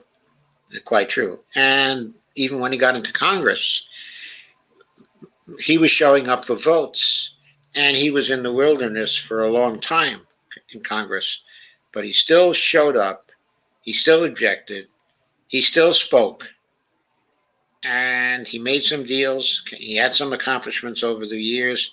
He waited for the seniority, and then he finally got in a position where he can get some things done. And while I think he's still a little too timid in calculating what he can possibly accomplish, it does appear as though he's going to get some valuable things accomplished at some level, at least with respect to the reconciliation bill. Laura says, it sounds like Andre is letting some of us know that we could benefit from realizing that we could afford to extend solidarity to even and especially those who we have strong strategic disagreements with. Yes, I certainly think that's appropriate.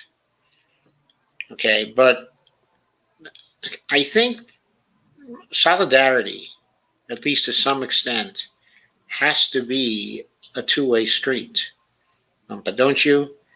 If you're building coalitions with somebody, if we look at it from the coalition building point of view, there has to be some trading.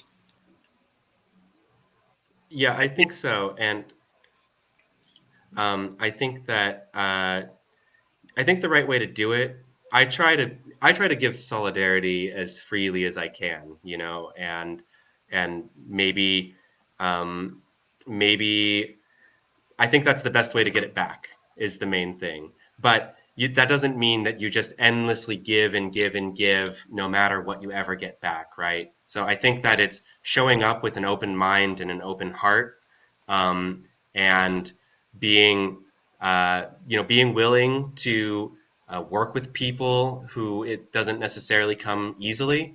But I do think that it's completely appropriate after some amount of time to say, hey, I'm not really feeling the solidarity back, and it seems like I only ever, I try to help your work, but it doesn't ever, you don't ever help with my work. And it doesn't even have to be like a big dramatic thing. It's just, you don't have to continue to work together. You can just choose to say, I only have so many hours in the day, and I'm choosing to give that to people where I get it back. Yes. Yes, I entirely agree. That's an appropriate kind of orientation to take. I think that's the correct orientation, but not just an appropriate orientation. There has to be reciprocity.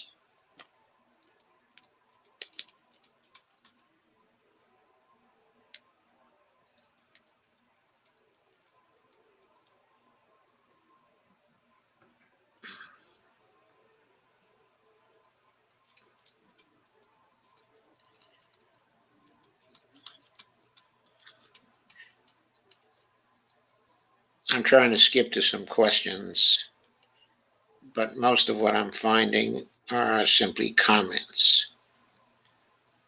I'll take one more and then I'll peace out. How about that? I think that sounds fine. So I'm looking for a good one for you. Yeah, make a good one, everybody. You make it a good one. Oh, Laura had a question.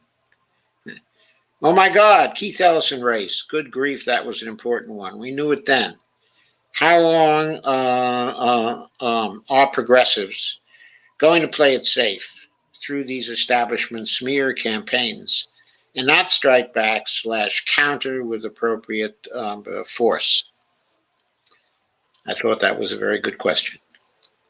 It is a good question, and I don't really do a lot of prediction of the future, but I think that the observation that I have is, even though Bernie kind of made it farther in 2020, in many ways you could say expanded his support and had a potentially,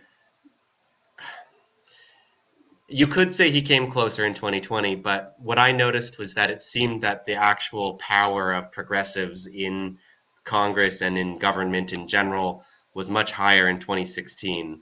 And you noticed more high profile contestations of power, like in the case of Keith Ellison in 2016. So I think that what I kind of gleaned from that was that at least in that moment, it kind of came from the top. And I think that having a truly bold and adversarial campaign in Bernie Sanders really it really rallied people beneath him to act similarly. And then I think that a sort of nice, huggable, go easy on them Bernie Sanders in 2020 did the exact opposite, which was they took the cue from Bernie and said, hey, he's holding back, so we're holding back. And I think that we need to recognize that it's going to take people to step out and show that willingness to vie for power and to play real politics and to challenge these things, but that if strong leadership steps out and does that, they won't be alone. That, people will show up and in so many ways back them up. And again, we got to practice that support. We got to practice that stepping out together and not making it something that relies on truly remarkable figures like Bernie Sanders. We need the average people, right? We need the less decorated and elder statesmen, right? The more of us, the easier it gets, and it can't come down to great leaders. It's going to have to be a collective power. Yes, it is. Absolutely. Okay, Andre, thank you. That was really great. Thank you so much. Oh, you're very welcome. And I know we'll have a lot more chances to talk like this and in larger groups, okay, as well, because I intend to continue this for a long time to feature what the movement, okay, is doing. It's just something I feel very strongly committed to. Okay, so good night, and I'm going to go back to the rest of the comments. Good night, everybody. Thank you. Work my way through them. So thank you, Andre, again. Good night. Okay, so Andre has left us now, and I'm going to go through the comments from the beginning and try to answer them more or less one by one. I may skip through a few because it's already getting late, but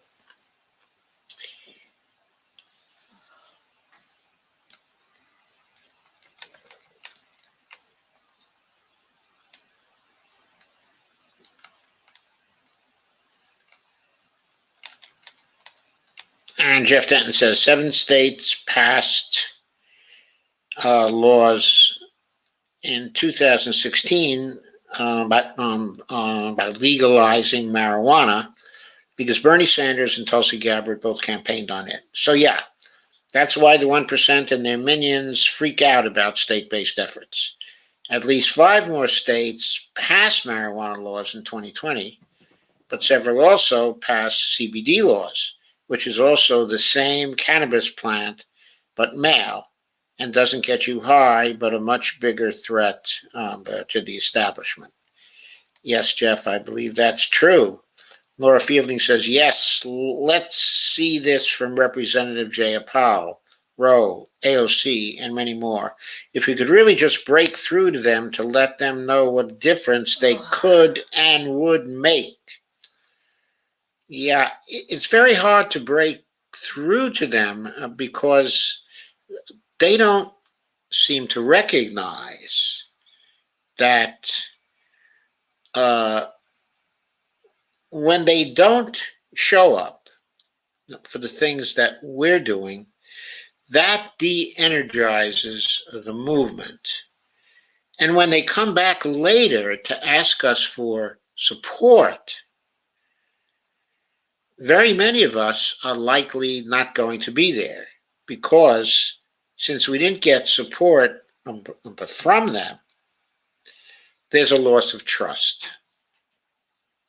If the relationship is supposed to be a not me us relationship, and it turns out to be, well, it's really only about me, then that's really a letdown and a de-energizing thing for people to realize. So Lisa says, bringing the ground game with us, that's what is missing in Congress. And encouraging the ground game, encouraging support for the ground game from the Congress people is also what's missing on the part of the Congress people. They think they can generate a ground game just like this. But I don't think you can. I think you have to do what Andre says. With the ground game, you have to build on your losses continuously, and you have to try to continuously strengthen the ground game.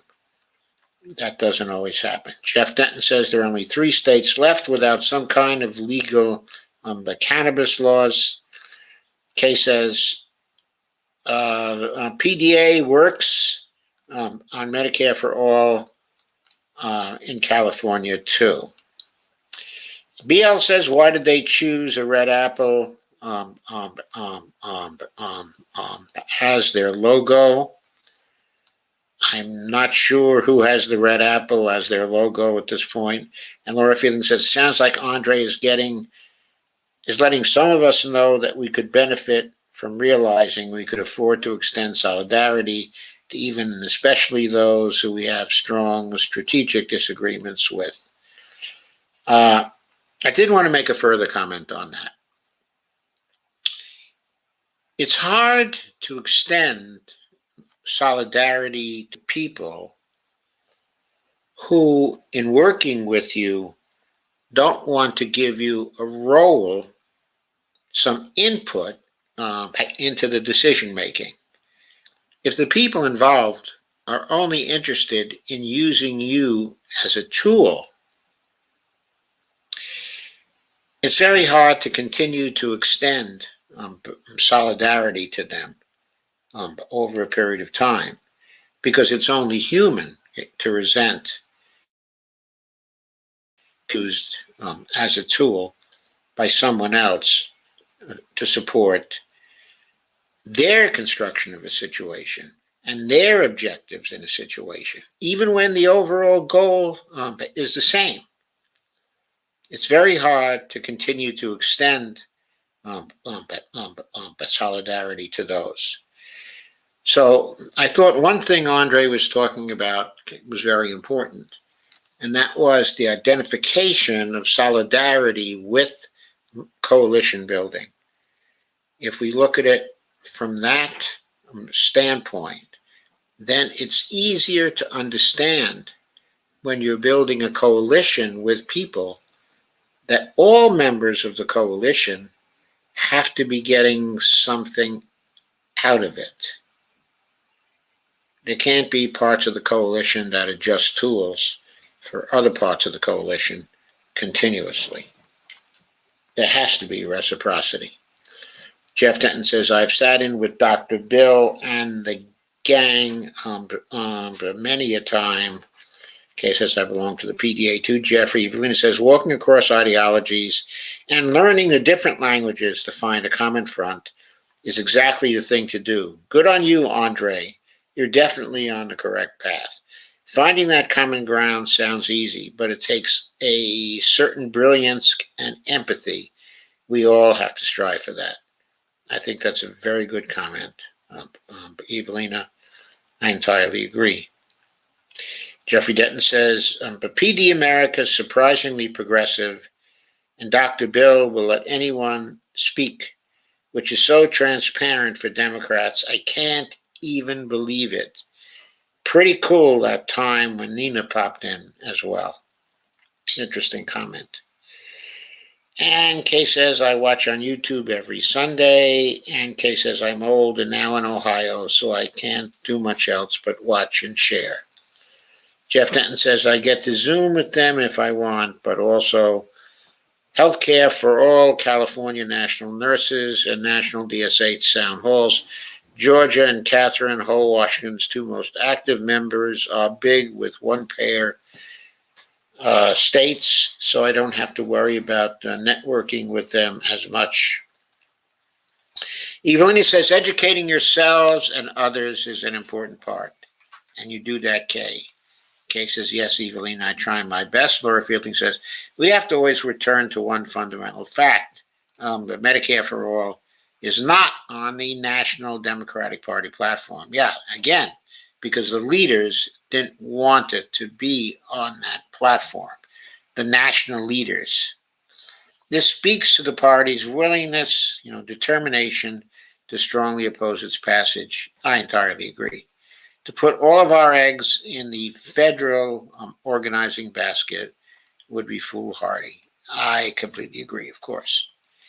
As everybody here knows by now, I completely agree with that statement by Laura. Lana says, at BL, probably because Washington State produces a lot of apples. An old saying, an apple a day keeps the doctor away. Just speculation on my part. Kay says, Single Payer Action Network here in Ohio has been active for years. Jeff says, come on, man, the Russians came back in and fixed the elections, but nobody saw them. Kay says, everybody knows we need it. Steve Wolfbrand says, hello. Steve says, happy Labor Day. Happy Labor Day indeed, Steve. And Jeff says, yes, they're in my network, and they do hold a lot of events. I do get a lot of emails from them. A lot of not so progressive state health care for all groups, but they all mean well until somebody comes in and destroys them from the inside like the establishment does to everything, and their mouthpieces claim you can't do. Lana says, yes, Andre, we tried to replace Pelosi, but were drowned out by the force to vote people. We were. Lana says, Keith Ellison, now my Attorney General. Yes, indeed. Kay says, here in Ohio, it's impossible. Lisa says, I see statewide efforts of the ground game, engaging voters for hashtag M4A as we get the state's healthcare, and it's a springboard. We keep the focus on healthcare and pressure the national policymakers. I think that too, Lisa. Steve Wolfbrand says, the problems of living in 2021, people freeze and then come back to life. And Laura says, oh my God, Keith Ellison race, good grief, that was an important one. We knew it then. How long a progressive is going to play it safe through these establishment smear campaigns and not strike back counter with appropriate force. Yes, that was such a transparent fix by Obama. It was just, it should have been completely apparent from that example that he was going to try to interfere similarly in the 2020 primary campaign. He was just unalterably opposed. He seemed to consider it his personal mission to oppose Bernie Sanders from getting anywhere inside of the Democratic Party machinery. And he knew that Keith was Bernie's man. That's why I blocked him. Lana says Pelosi is the enemy of any change we need, and our right-hand guy, Richie Neal, sucks too. Yep. Next Saturday, I'll be talking to Sheriff Snuggs, who will probably tell us exactly how much the Richie Neal sucks. Lana says, apparently TYT was fear-mongering that trying to replace Pelosi would risk handing a win to Kevin McCarthy. Sigh. Yes, and we know from the arithmetic it wouldn't have risked any such thing. Jeffrey Denton says, Jayapal and Ro Khanna and I think even Kamala Harris, Justice Democrats, the newest members of Congress that everybody wants to attack instead of the ones who take dirty money are not. AOC and Cori Bush, a brand new Congress class of 2018. But just like every single Republican in the world is the same, every single new member of Congress is exactly the same. I'm not sure I know what you mean about that, Jeff. Presley said that, okay, is what Lisa said in response to the small amount of confusion we were saying about who was it who said that in the end we all vote, okay, as individuals. And Lisa's saying it was Presley. I thought it was Presley too. Jeff Denton says, I couldn't even imagine what would happen if Bernie just stopped the revolution when everybody seems to think it was just about him running for office when he spent 40 years in politics and knows that it's rigged, as if Cori Bush or the thousands of people who've gotten elected in their own city hall since 2016 would just keep happening. 2 people on my friends list in 2 cities right next to me are running for mayor. So yeah, that's why people want Bernie to stop everything and get blocked. Jeffrey says, what makes them different is that there is a concerted, weird, strange effort to attack them, okay, and nobody else. That's not so weird. I think that's being done by the Clintonites still. They have long memories and they're very vengeful. Steve Wolfbrand says, nobody wanted to be the one to pull the trigger. Amber says, I appreciate Presley for consistently calling for a job guarantee and trying to change the conversation around employment. Not too many politicians talking like that. I appreciate her doing that too. She's been on the forefront of that. Jeff Denton says, well, unfortunately, she had to sign a loyalty pledge to half of a corrupt political monopoly, and of course, nobody is ever going to say that who pretends to be pressuring people. I don't even like her at all, but since everyone wants to act like she is exactly at the same as brand new Congress candidates, or they all eat breakfast, lunch, and dinner together or something, I have to defend her. Not sure I fully understood that comment, Jeff, but it sort of sounded right to me. Steve Wolfbrand says Nancy does a lot of insider training, making her super rich. Evelina says she's disgusting, should not be in politics at all, but of course it is instrumental to her. And Laura Fielding says, Jeffrey Denton, I disagree. I regularly call out Biden, Pelosi, and many corporate Democrats. I feel very strongly as someone who was donated to, and many have phone and text banked for, these progressive MOCs, members of Congress. Holding people accountable is not attacking. Again, one tweet for whole Washington. We understand they're limited in their power, but there is much more movement support they can give. Yes, there is. There is. It wouldn't take much to satisfy us. We just want a little movement support, I think.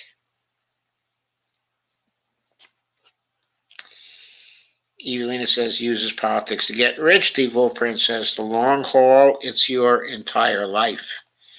I guess you could say that. Kay says, insider trading in politics has to go now. Jeff Denton says, well, we already admitted that the midterms are rigged, but the more than 90% bought and paid for Congress is still a functioning democracy, evidently. As it shouldn't be, Jeffrey. Jeff says Congress shall make no law abridging the freedom of speech. So Evelina says Jeffrey Denton, like the Tories in the UK, will have tea time together. How bourgeois. Laura says the Democrats will fail to get rid of the filibuster. They are that bad. They would rather lose to Republicans than to be responsible for upsetting their common donors by passing strong but working class laws. I wish I were wrong. I hope I turn out to be wrong. Ambridge K. Grigo says, did SCOTUS rule for or against something in regard to abortion, or did they decline to rule? They declined to take the case, okay, to review it. And so they left it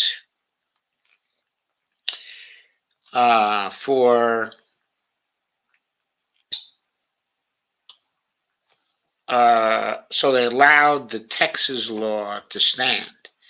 Now that Texas law is egregious in so many ways. One of the things that is, getting overlooked now is that it sets up civilians to inform on their neighbors and offers them $10,000 rewards, okay, for doing that.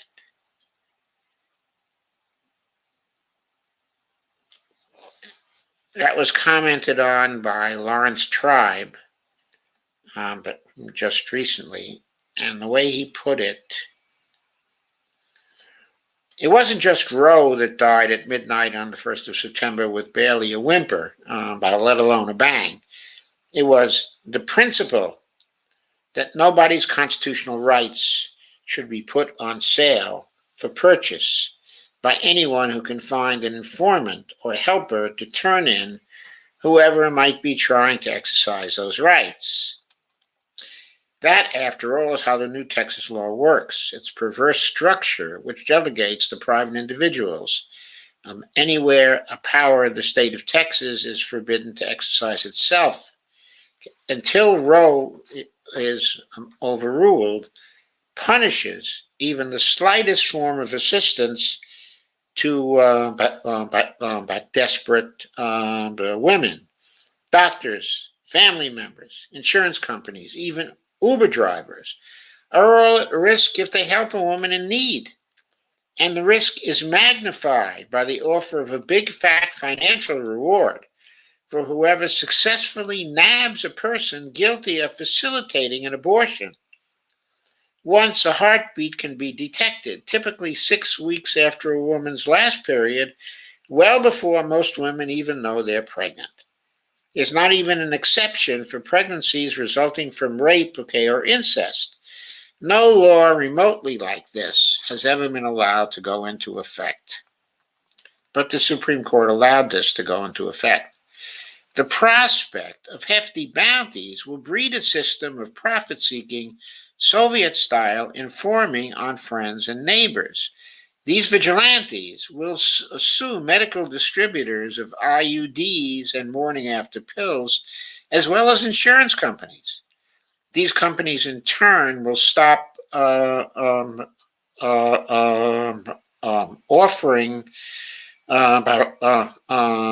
reproductive health care in Texas. As of a minute before midnight on the 31st of August, clinics in Texas were already turning patients away out of fear. Even if the law is eventually struck down, many will probably close anyway. Worse still, if women try to escape the state to access abortion services, their families will be on the hook for offering even the smallest aid. If friends or family of a woman hoping to terminate her pregnancy drive her across state lines or help her organize money for a plane or bus ticket, they could be liable for, quote, aiding and abetting, unquote, a now banned abortion, even if the procedure itself takes place outside of Texas. Adding insult to injury, if a young woman asks for money for a bus ticket or a ride to the airport, friends and parents, fearful of liability, might vigorously interrogate her about her intentions. This nightmarish state of affairs burdens yet another fundamental constitutional privilege, the right to interstate travel, recognized by the Supreme Court in 1999 as a core privilege of federal citizenship. Welcome to Gilead, says Tribe. There's more. It's well worth reading. I'll take it up someday soon. But that's the reading of the law of Lawrence Tribe, who is a law professor from Harvard, but very famous. Had Al Gore been president, most probably Larry Tribe would have been his first nomination for the Supreme Court at that time.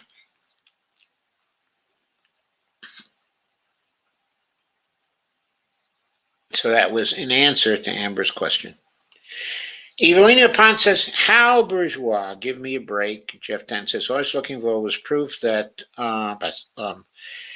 but Stephen Mnuchin donated to Kamala Harris's campaign. And yes, of course he did. Why wouldn't he? But as I was looking, I found that Trump and his wife and his daughter also donated to her campaigns. And don't give me Trump is a generous but philanthropist crap. His wife and daughter are also generous philanthropists who donated to Kamala. No, they knew Kamala wasn't going to go after them, was going to go after people without any money. Steve Wolfbrand says 9/11 was an inside job, and Kay says California doesn't even like Kamala. And Steve Wolfbrand says we never liked her, Kay. She's a whore that slept her way to the top. We all know that. This was a remark that was made about the current Vice President of the United States, Kamala Harris. They don't have to call her a whore. Well, the idea is that to some degree she did sleep her way to the top. She had a very visible long-term affair with Willie Brown. Okay, when he was the mayor, of San Francisco, and that apparently got her certain jobs at the time, which allowed her a stepping stone to certain other jobs. Evelina says, don't even get me started on Kamala. Laugh out loud. What a hypocrite. She can stop pretending to be doing anything at all for the people. Evelina says, Steve Wolfbrand, what a way with words. Steve, laugh out loud. Jeff Denton says, all I have to do is run another Trump, to run another Trump against her, and people will accept by Richard Nixon in a dress, but they think it isn't all planned out.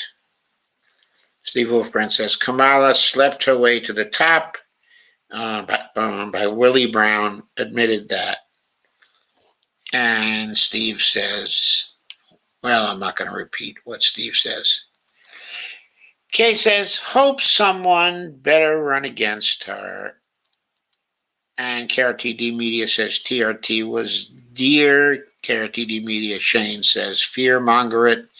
Lana says, oh, this is great. Can't we have a let's hold hand, keep communication going on matter? Which left thing you say, but you belong to, unquote, civil agreement instead of all this infighting. I don't know. I guess it would be great if we could do that, but we're certainly not seeing it at this point, Lana. Evelina says she's not even a feminist, does nothing for women. Why isn't she in Texas campaigning for the right to decide? Jeff Denton says, I was born at Camp Pembleton, so I pay attention to my home state. And Ro Khanna and Jayapal are both blocking healthcare reform, but everyone is on their own level of belief, trust, and understanding. And Shane says, but if they used to be in favor of it, or at least Junk was. KRTD Media says they turned so quick. Shane says Bernie gave up before my state was sad for that. Yeah, I think everybody was sad for that. Jeff Denton says he spent 40 years in politics. People think he's too stupid to know what would happen when he ran for president after he watched. But what happened to Ross Perot and Ralph Nader?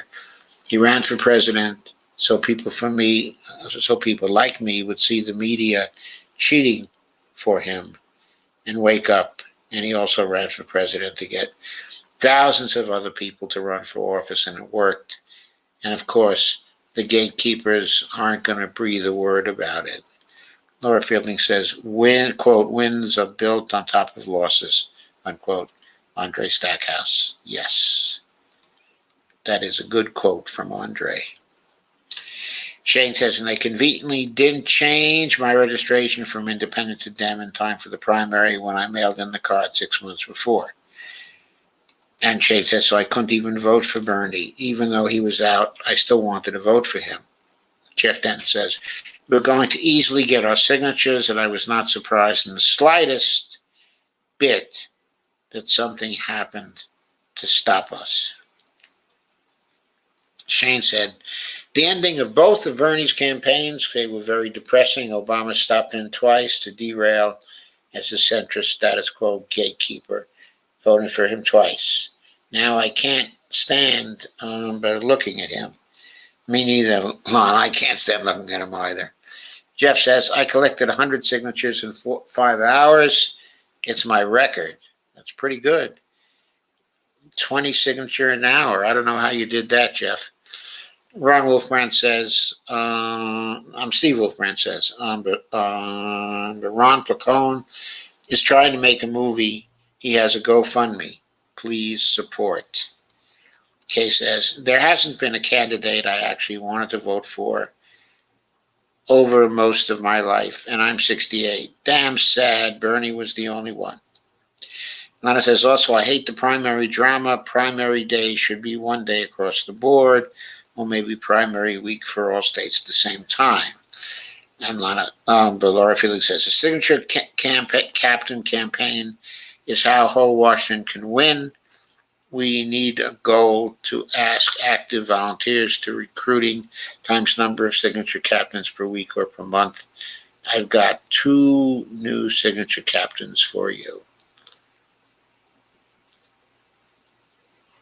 So Laura's got that for Andre. Jeffrey says, they say that at the 68 convention, half the people you thought were your friends turned out not to be, but you know you can't change a political party from the inside unless it's 1968, or you're the Clintons, or the Green Party, or the Ecuadorian president. So Julian Assange has to go to jail, but it just can't be done. Evelina Pond says, got disconnected just now. I'm back. Thank you, Kay.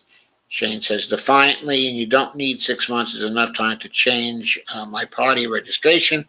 That was ridiculous. Lana says, yikes, Shane. Must be New York. More party machine inside of BS. Jeffrey says, a guy in the ferry line when I was collecting signatures told me that he was fighting for single-payer health care in 1964. But I'm sure the squad is responsible for its failure that time, just like now. I think, Jeff, you are the master of sarcasm. But yes, honey. Yeah, explain why you thought that. Well, he was being What's responsible? He was being sarcastic. He doesn't really think that. And Shane says, I never got to vote for Bernie, and I always regret that. I was too young in 2016, and in 2020, when my ideology but changed to be progressive, I couldn't vote for him. And Shane says, but the regularities. I don't know what the regularities. I don't know what the regularities are. And then Shane says, regardless of what happened after I would have liked to cast my vote. I see. Evelina says 64, the year after Kennedy's assassination. Yes. When Johnson won a smashing electoral victory over Goldwater by smearing Goldwater. Jeff Denton says, I was only 5.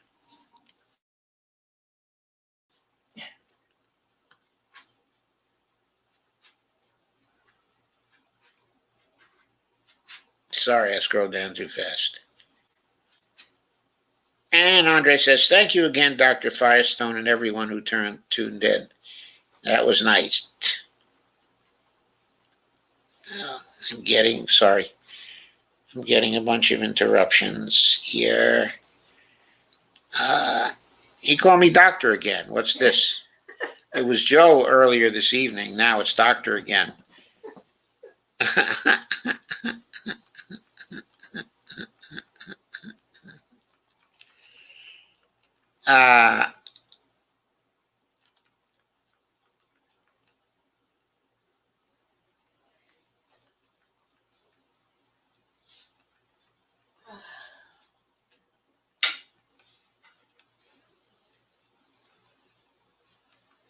I'm sorry, I lost the thread here, and I'm scrolling back to try to get it again.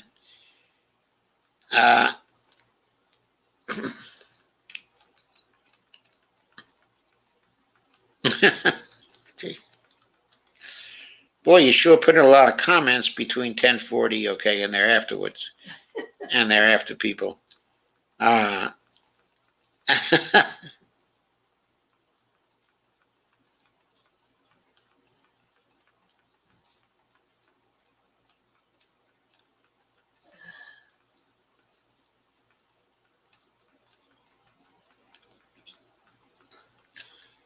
I'll be there soon.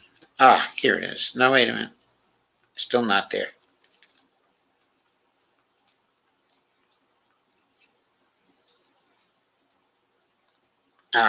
Jeff says, I was only 5, but people like us have watched our entire country change in our lifetimes. And our government has become not only completely bought since then, but the people at the top are not on different sides at all. And Steve Wolfbrand says, I got a warning for speaking, okay, of Kamala. And Kay says, I was protesting for 18-year-olds to get the right to vote in 68. And Lana says, my son never voted until Bernie in the 2020 Minnesota primary. It's an open primary and we can vote early. Very inspiring at the time. Steve says she is a hoe. And Laura says, well done, Andre. That's amazing, the connection you made. It's very promising that I think that many of us have at least 1 or 2 potentially game-changing connections we made. None of these efforts for I-1362 were wasted. It was another movement builder. You're a real leader. And the NEMA movement is so fortunate we have you. Goes without saying, and Ho Washington is absolutely an integral part, okay, of the NEMA movement. That was a wonderful comment, Laura, and very much to the point, and very true, okay, of Andre. He really has amazing insight into the dynamics of the movement, which I tried to help to bring out in this discussion. Evelina says, Steve Wolfbrand, worming, as in gusanos, laugh out loud. And Shane says, I was in the illiberal in 2016, didn't wake up until 2017. Jeffrey says, yes, he was the president for 24 days when I was born. And he said, let us not seek the Republican answer or the Democratic answer, but the right answer. Ever since then, everybody wants to divide people and act like lying about Bernie Sanders isn't going to do that. Steve Wolfbrand says, I'm probably going to Facebook jail. I've had 3 warnings in this thread. You have? They actually warn you after you make the comments in real time? Amazing. Evelyn says, well, she's married now, so that makes her respectable, laugh out loud. Steve Wolfbrand says, jail. Lana says, big of you who admitted Shane, laugh out loud. At least you learned early. Some of us are over 40. Shane says, it was TYT who woke me up. Sad to see what happened to them too. Lana says, some with PBS and NPR. I used to be a big fan. Very sad. Steve Wolfbrand says, fight on all fronts. Evelina says, stop while you're ahead. And we all know your thoughts on her. You know. She says, but you know how feel. I don't know whether it's how we feel, how I feel, how you feel. It's one of those. Laura says, I don't think that Andre is about ego, but nevertheless, I say, please put him forward, Kay, to debate all through the states. FOAF detractors. Yes, let's do that, please. She said, yeah, let's do that, please. Yeah, not yes. And Evelina says, how I feel. Oh, thank you, Evelina, for clarifying that. Kay says, I worked in healthcare when it was not-for-profit, way better than now. Jeff Denton says, I can go ahead and start sending you my tweets at Patty Murray because I actually do pressure the right people and I don't parrot hearsay about somebody in some district or state. That's across the country from me. Shane says, I stayed with TYT for 3 more months after Forced to Vote. I didn't want to give up on them, but then I realized their audience changed and I was no longer their audience. Evelina says, thank you, Andre. You were brilliant. He was.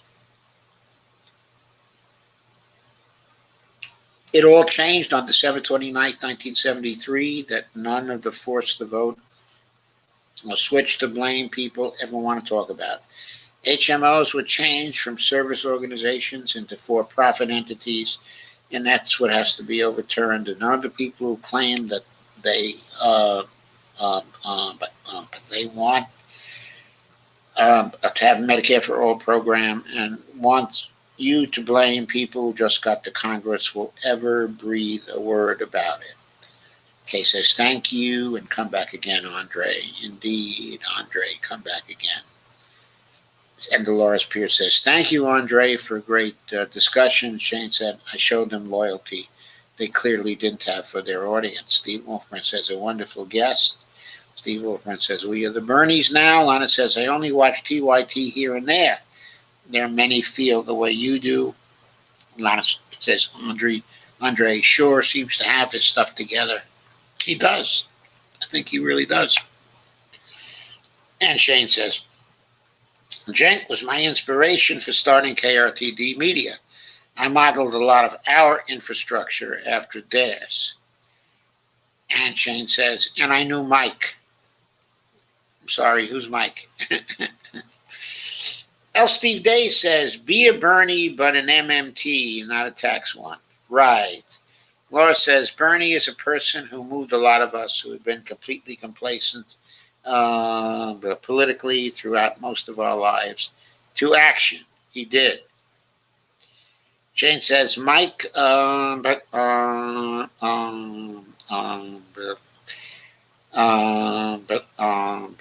sorry, I'm having trouble with that word. Okay.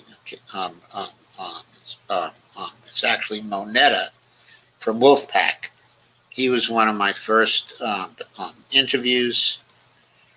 And Lana says, Mike from the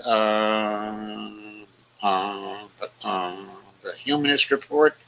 Good for you. I'm very ambitious. No, not that Mike. He is Mike Figueiredo. Shane says, still support Wolfpack, even though I can't support TYT. Shane says, no, Mike from the Wolfpack. And Lana says, okay, I don't know that Mike. And Lana says, Mike. And Shane says, Steph Zamorano was on an early interview, though at 30 subscriptions she came on. Steve Wolfbrand says, thank God it's a holiday weekend. I'm exhausted. Kay says, Bernie is doing a tour now trying to sell the Biden reconciliation bill. Still doing what he can for the people. Yes, he is still working for the people. Right. By the way, it is a holiday weekend, so Monday is a holiday. and therefore Costco may not be open tomorrow. Is it Labor Day? Yeah. Well, actually, today was Labor Day, but Tomorrow. They could go tomorrow. no, because that's the Monday. The paid holiday is taken on Monday, and Costco was closed on the Labor Day. This is Saturday. This is Saturday. Oh, Costco is open tomorrow. You're right, but it's not open on Monday. Have some more wine. Have some more. How about some more wine? Yeah, how about that? That would be good. So,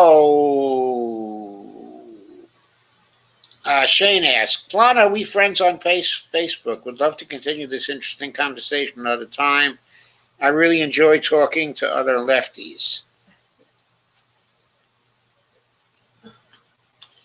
Steve Wolfbrand said, where was Bernie when we marched for M for All?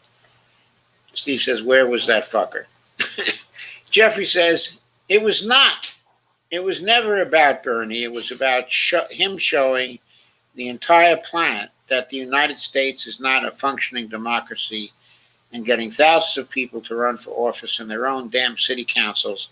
And of course, the goddamn gatekeepers are crapping their pants about it and claiming he signed the loyalty pledge for someone who attacked Social Security 10 times instead of the Bernie-crats, having getting elected for 4 years.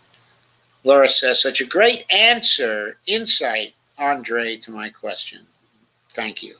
Not sure which question that was at this point, Laura, but Andre gave any number of great answers. Laura said, I got rid of my FB page several months ago. Just opened a new one, but haven't added any friends yet. I have no friends, laugh out loud. Perhaps ask Dr. Joe for my phone number. Shane, I'll be happy to give you Lana's phone number if you would like it, since that seems okay with Lana. So Jeff Denton says, oh, thank you, honey. You're very welcome.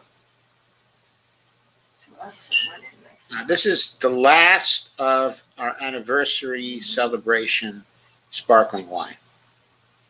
So,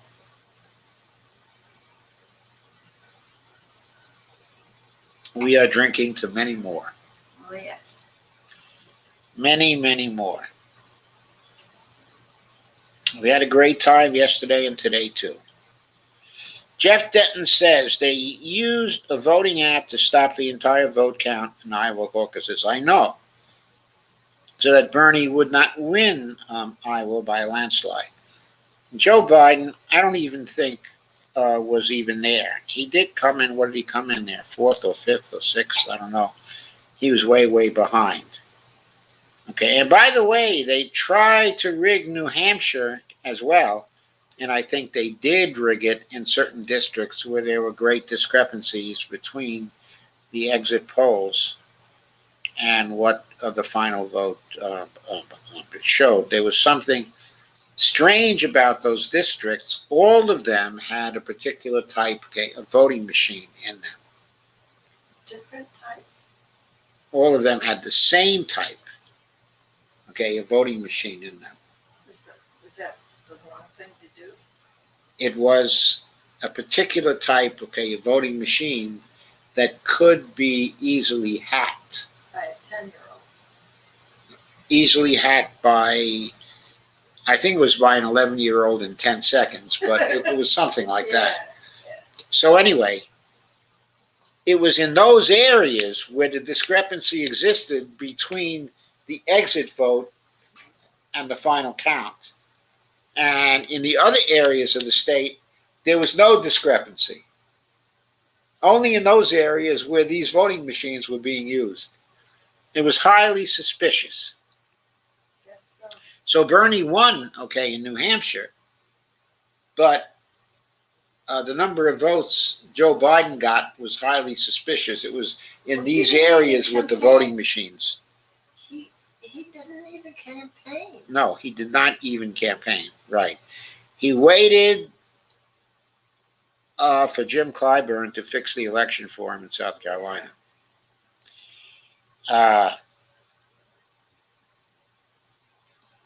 Shane says, sounds good. And Dolores says, Steve Wolfbrand Bernie was helping Nina Turner in Ohio. Kay says, yes, he was, Dolores Pierce. And Kay says, there should have been a march in Cleveland. I wish there had been a march in Cleveland.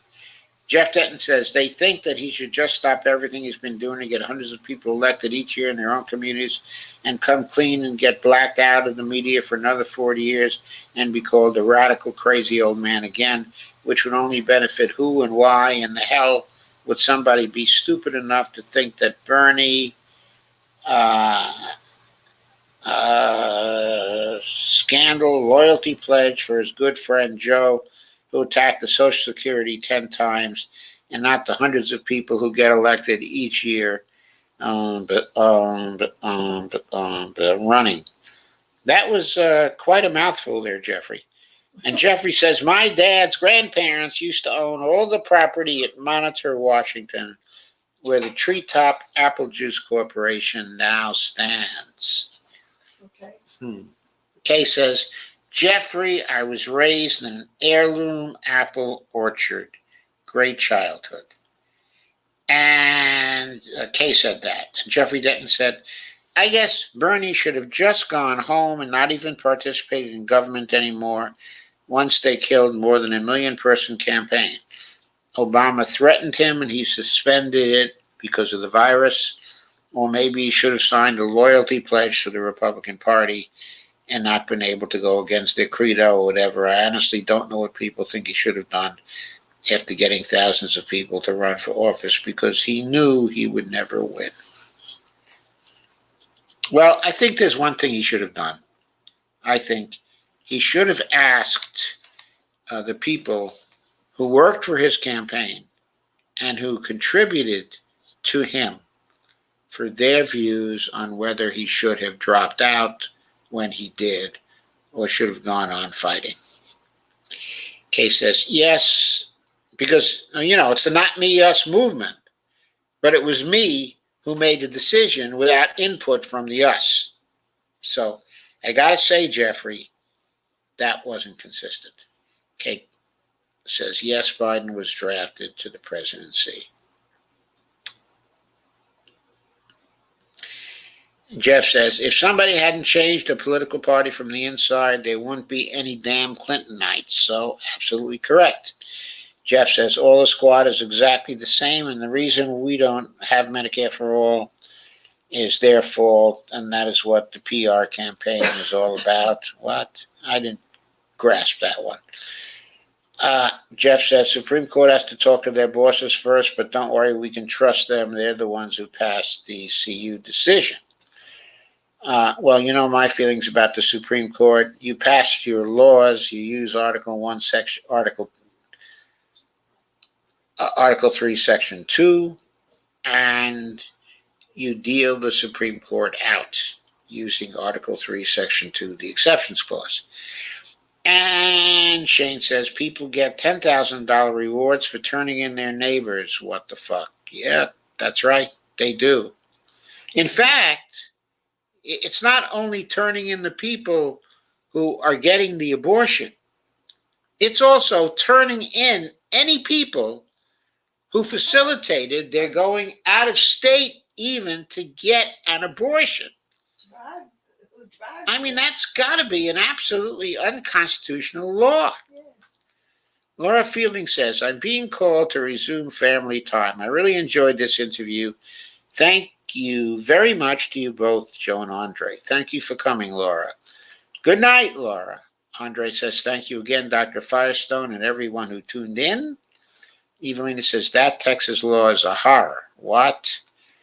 And Shane says, was. Shane says, great watching you interview. Carmen says, hi, I was busy and was listening to some. This abortion fiasco is because of the infiltration of Project Blitz. Shane says, keyboard glitching. Yeah, I caught that, Shane. And Dolores Pierce says, good night, Laura. And Shane says, hey, Carmen. And Lana says, Larry Tribe, constitutional scholar, a little too centrist for me at this point. but that was a good write-up. If Gore had gotten the chance to appoint him to the Supreme Court, we'd be in a lot better shape now, I can tell you that. Instead of Bush, who, if I recall correctly, appointed Roberts and Alito, right? And Carmen says, hi, Shane. And Lana says, Kamala is a man, laugh out loud. Lana says, Carmen, nice of you to show up. And Carmen says, but Kamalto made it in a sleazy way. And Jeffrey Denton says, Gavin Newsom had an affair when he was married in San Francisco. But hey, we're one big nonpartisan establishment family, aren't we? And we could just become governor too, right? And Carmen says, Lana, I was here, but couldn't comment, had my hands full. Lana says, but Nixon an address, interesting, laugh out loud. Kay says, he's related to Pagosi. And Jeffrey Denton says, he said something about the ferry line.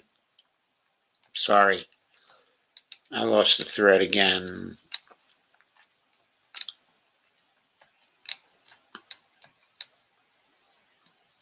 Kay says, he's related to Pagosi. Jeffrey says, in the ferry line is where I collected 20 signatures an hour. I even got the Republicans to sign, even though every single one of them lives in a trailer and wears a wife-beater t-shirt and drinks beer all day and is exactly the same like the squad. What? Kay says, don't make fun of trailer park people. I have to live in one now. Steve Wilburn says, 9/11 was fake, JFK was fake, RFK was fake, Fred Hampton was fake. It's all fake. Steve says, wake the fuck up. And Kay says, we are poor, and that is why we have to live here. And Shane says, I think Andre had a lot of insight on grassroots movement and signature gathering. He did, didn't he? He really knows his way around, doesn't he? And Steve Wolfbrand says, guess what he said? He said Michelle Obama is a man. And Jeffrey Denton says, he keeps saying that. It's his running joke. That man had children. It's his running joke. Two of the fossil fuel industry's biggest money receivers got to be president after the JFK assassination, Lyndon Johnson and George H.W. Bush.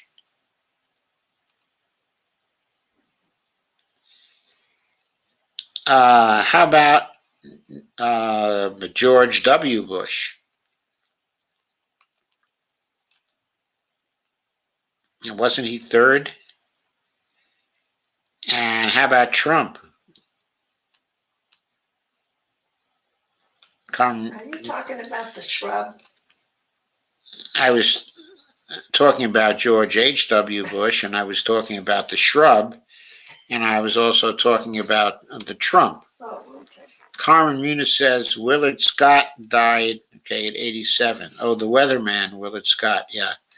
Okay. He was a well-loved person, by many people. And Jeffrey Denton says, I met Cenk because I have lobbied several times for his nonpartisan wolf pack. He and Jimmy are pulling a wrestling actor dramatization just like Trump and the media that gave him his own show. And Jeff Denton says, drink up, Joe and Bonnie. Thank you, Kay. And BL says, which anniversary is it? Our 55th. And Lana Dell says, happy anniversary. Would you show a wedding picture? Have you got a wedding picture handy, honey? You could go on there and find one. Yeah, I don't know if we've got one on there, do we? Didn't we? Probably. I don't know if we have one on there. I think it may be in the albums. We will show a wedding picture at some future time, Lana. How's that? And Shane says, happy anniversary, Joe and Bonnie. Congrats. Such a long marriage. Impressive, especially in these times. Well, I have to say that for most of the time, it's been really, really easy. Fun. Really, really easy.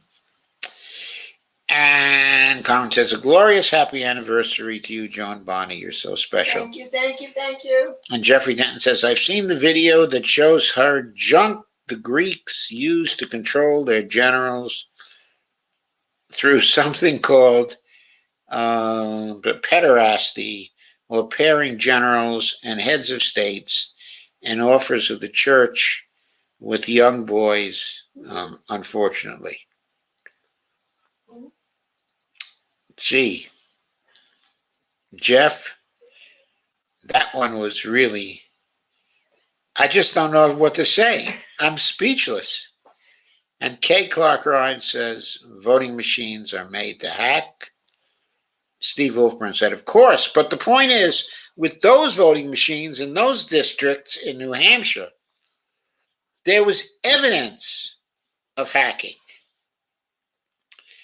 because the discrepancy between what the machines showed and what the exit poll shows was far, far out of the potential range of error for those machines.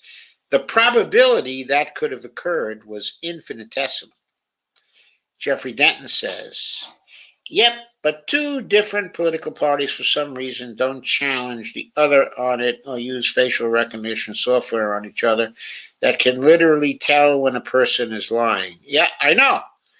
But to give the parties their due, when Bernie ran, in Iowa, and they cheated him out of a full victory, in Iowa, he did not drop a lawsuit on them right at that time.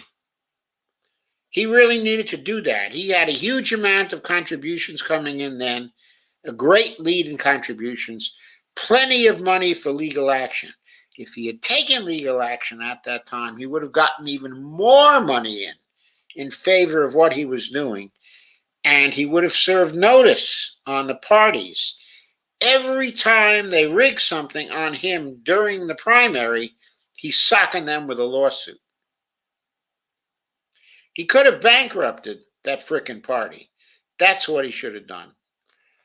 And Steve says, happy 120-year anniversary. Thanks, Steve, but that's a little premature. You want to live to be 125. We intend on living to be 125 for your information. Lonadale says the number of votes Biden received in Minnesota was suspect too. More than Bernie or Klobuchar, who was one of the Minnesota senators, and Bernie won Minnesota approximately 70% over Hillary in 2016 caucus primary. Very suspicious. What was also suspicious were the results in California. Bernie did win in California, but the polling was showing that Bernie was going to win maybe by 20 points in California. After they rigged the voting machines in California, his lead was down to 8 points. And that resulted in an entirely different distribution of the delegates in California. Jeff Denton says, then the media would have destroyed him like they did to Jeremy Corbyn for putting people's lives at risk during a pandemic, or what? Maybe.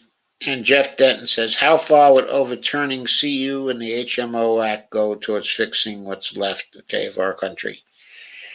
Okay, Jeff, overturning CU is real easy. All it takes is, of course, it's going to take by getting rid of the filibuster for the vote. But if you could pass campaign finance laws that have the exceptions clause in it, that gets rid of CU.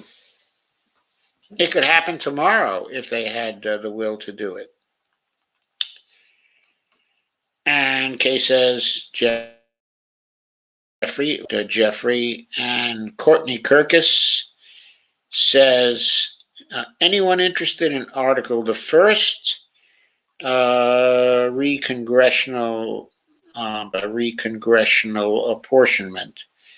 The first article of the Washington Constitution, or the first article of the U.S. Constitution?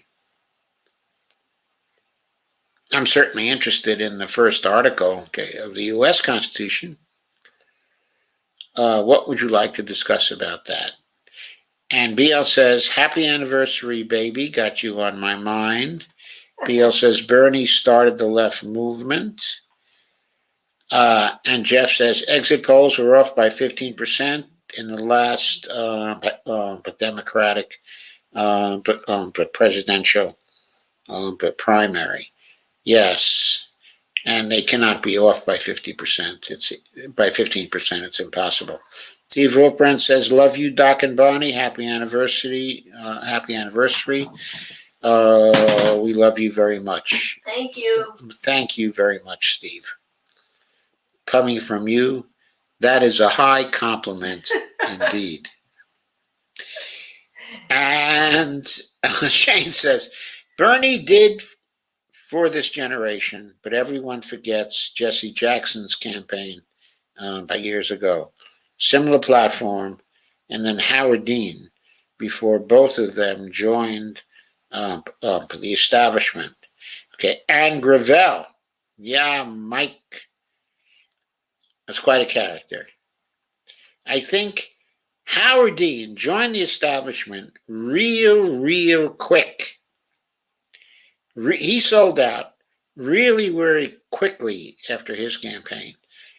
And he sold out to the pharmaceutical industry.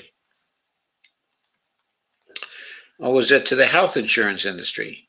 I can never remember. And Shane says, there were other lefty candidates. Jeff Denton says, because he was never going to win, Bernie is not going to stop all forward progress and ruin a plan that he came up with to actually make change happen to this country. And it's never about him. Okay, the DNC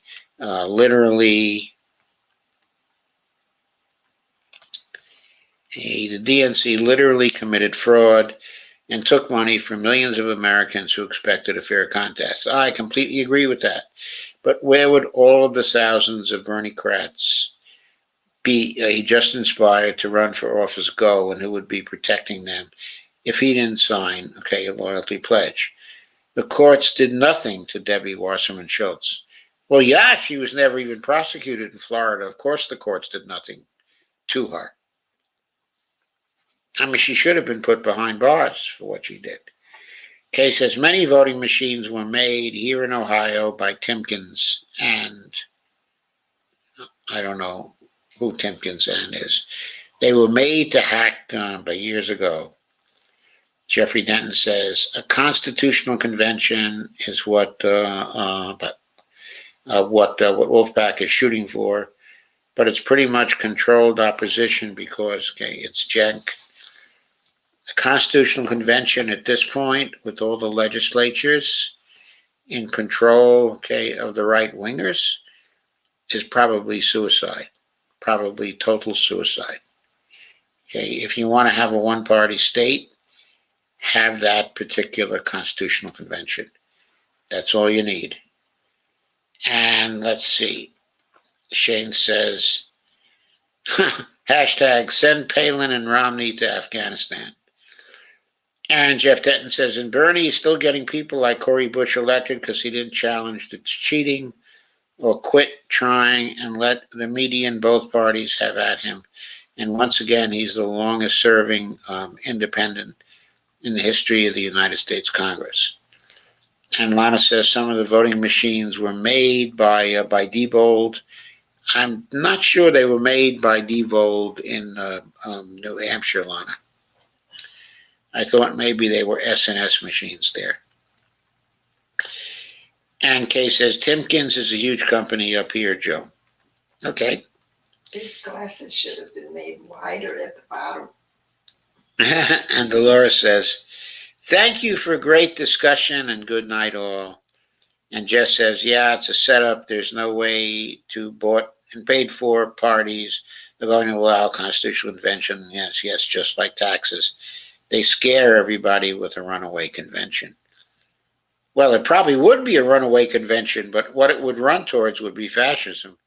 Shane says, Paula Jean told the establishment to fuck themselves, okay, in AOC. Yeah, I know. Shane says, Paula Jean, oh, and Shane says, Paula clearly has higher standards, okay, and integrity. Kay says, not all. Love the great discussion, but love you all. And we love you, Kay. Lana says, a constitutional convention in this atmosphere will give us a federal balanced budget. But welcome to Greece. I absolutely agree, Lana. It would be a disaster for public finance. Welcome to Greece. Yeah. Yeah, because Greece has had to do a balanced budget ever since then. Yeah. Jeff Dent says all you have to do is call your delegates back if it gets out of hand, okay, and it's but not a runaway convention. How many delegates do you have to call back, and which states are going to call them back?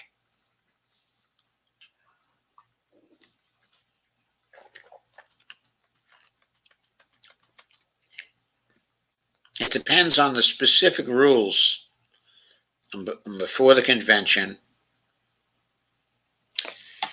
And what I have to say is that I don't know the specific rules for the Constitutional Convention that they were going to call. But it would depend on the rules of that convention as to what happened. Carmen asked, Joe, what did you cook with your lamb shanks, okay, and for dessert? Okay, so first of all, we don't do much for dessert. We rarely do desserts. I'm not quite sure why, but okay, I guess we just worry about the sugar, okay, in dessert, so we got used to not having desserts. So we didn't do any desserts, okay, with the lamb shanks, okay. And by the way, our lamb shanks lasted for 2 meals. In fact, there's still some left, and we've already gone through 2 meals. We bought 2 lamb shanks, okay, for $8 Each. No, they were $4 each. Really? Yeah, it was $7.99 for the let's 2 go lamb buy some shanks. more. Let's go buy some more. We can't. We can only eat it once a year, remember? Oh, shit. Right. So,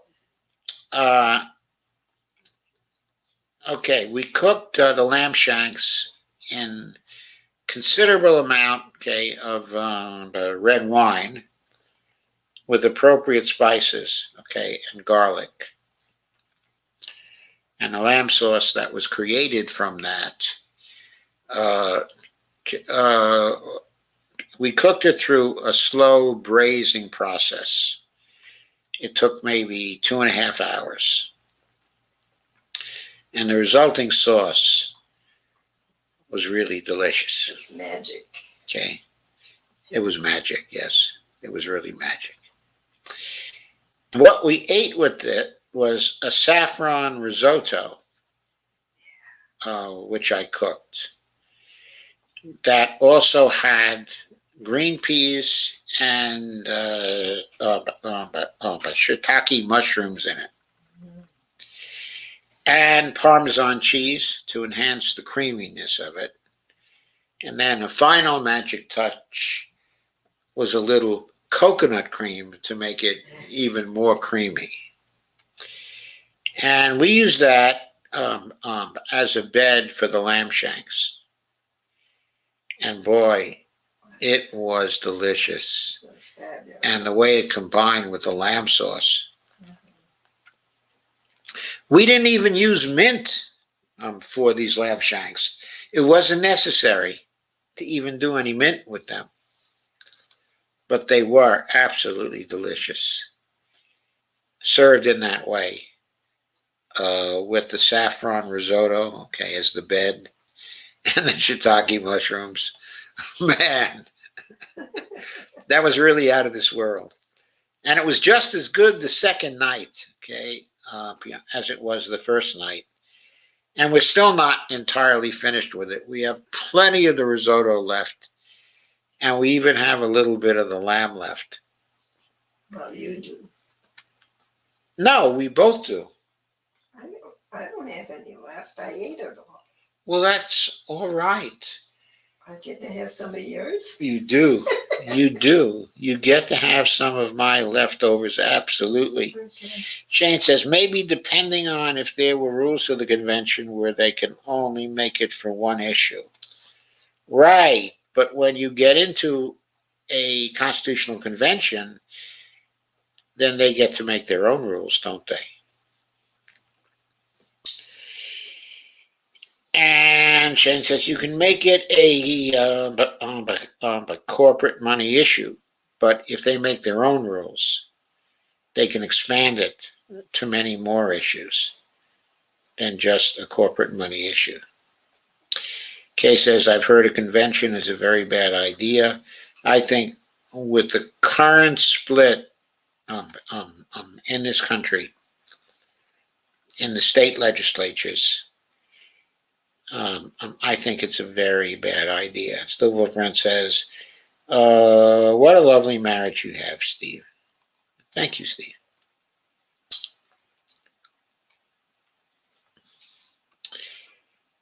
Okay, it's because my wife is an angel, an absolute and utter angel. Jeffrey says, I've seen numerous articles claiming that a single-payer healthcare system was a bad idea. I have seen many single-payer healthcare systems around the world, and they all cost less and get far better outcomes than our total non-system here.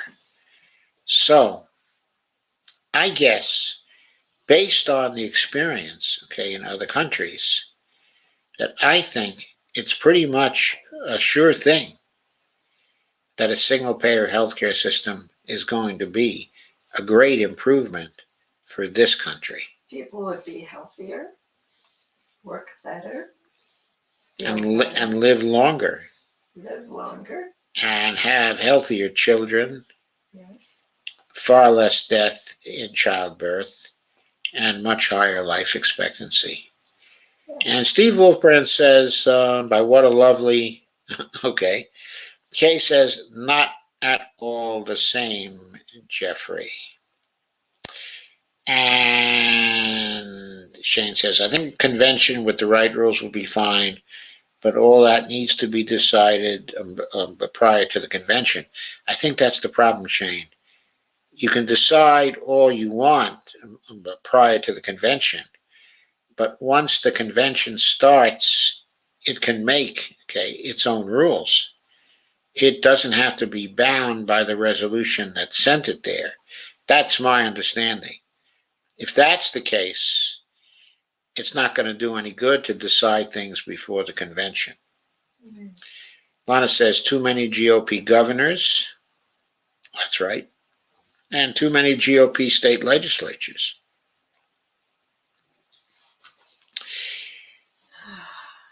And Lana says, rosemary sounds wonderful.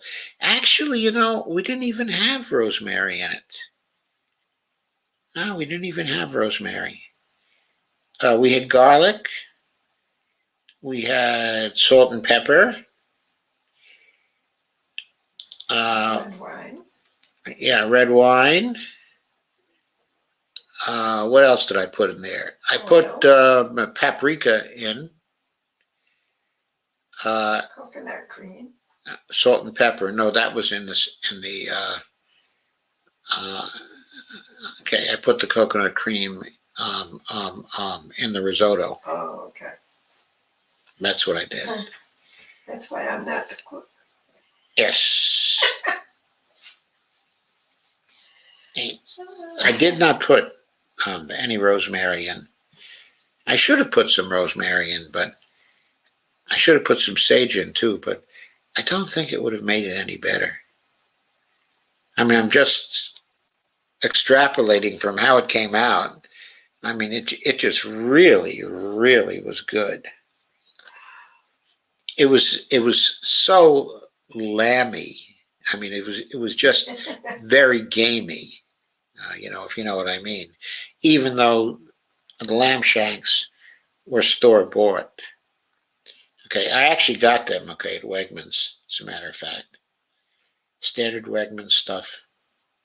Very large lamb shanks. Very, very large. Carmen says, creamy and dreamy sounds exquisite. But bon appetit. Thank you, Carmen. Yeah, it really was. I'm still feeling that hours later. Last night, the same thing. And Shane said, some of the GOP senators and representatives were champions of the bill in Vermont. Yeah, they were in Vermont. And Shane says, and that sounds really good. Shane says, sounds delicious.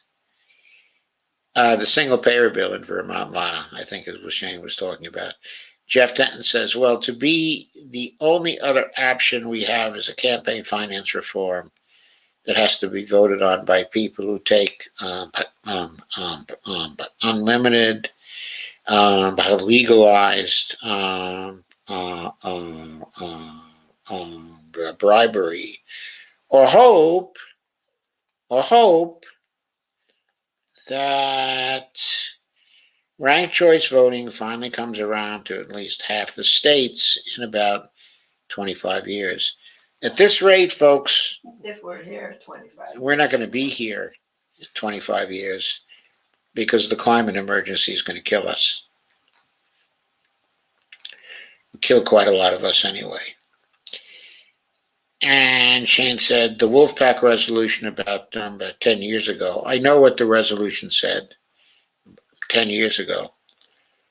The main objection to it was, once the Constitutional Convention starts, it is free to make its own rules, and the resolution is not binding on it once it gets into session. Steve Wolfbrand says, what a lovely marriage. I think Steve Wolfbrand must be drinking tonight. And Steve Day says, glad to catch Babani and Joseph's anniversary. But love you. Thank you, Steve Day. Thank you. But by the way, you did not quite catch our the anniversary because that was actually yesterday. Okay, today is the day after. September 3rd, okay, is our anniversary date. By the way, we were married on Labor Day, September 3rd of 1966. Yeah. Was actually by Labor Day. So we were married on that holiday, and we've always been able, almost always at least, been able to enjoy our anniversary on a Labor Day weekend. That's been one of the really nice things. And Lana says, not familiar. And TD Media Shane says, look into Wolfpack when you can. Carmen says, fascist Florida is going to copy Texas with the woman's oppressive abortion control. Lana says, I don't like but gamey. Then you probably wouldn't have liked this because it was gamey and strong, but we like gamey very much. Steve O'Print says, SOM, I don't know what it means. And Shane says, I was talking about the Wolfpack by resolution in Vermont. Although that was 10 years ago, and the GOP has changed in the last 10 years. And that's also Vermont, too.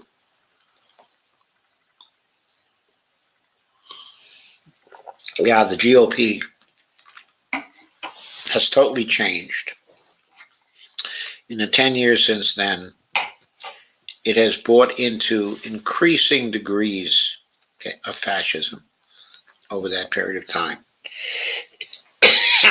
Yep, Joe. Hurricane Larry is coming. Oh, no. Then Mo and Curly. Jeff Denton says, I've seen several hundred state Democratic parties change the rules right in the middle of their conventions. Yeah. Shane says, but yeah, there could be issues with the convention itself, but it would have to happen at a time when more states are progressive. Exactly. That's when we ought to be in support of it at that time.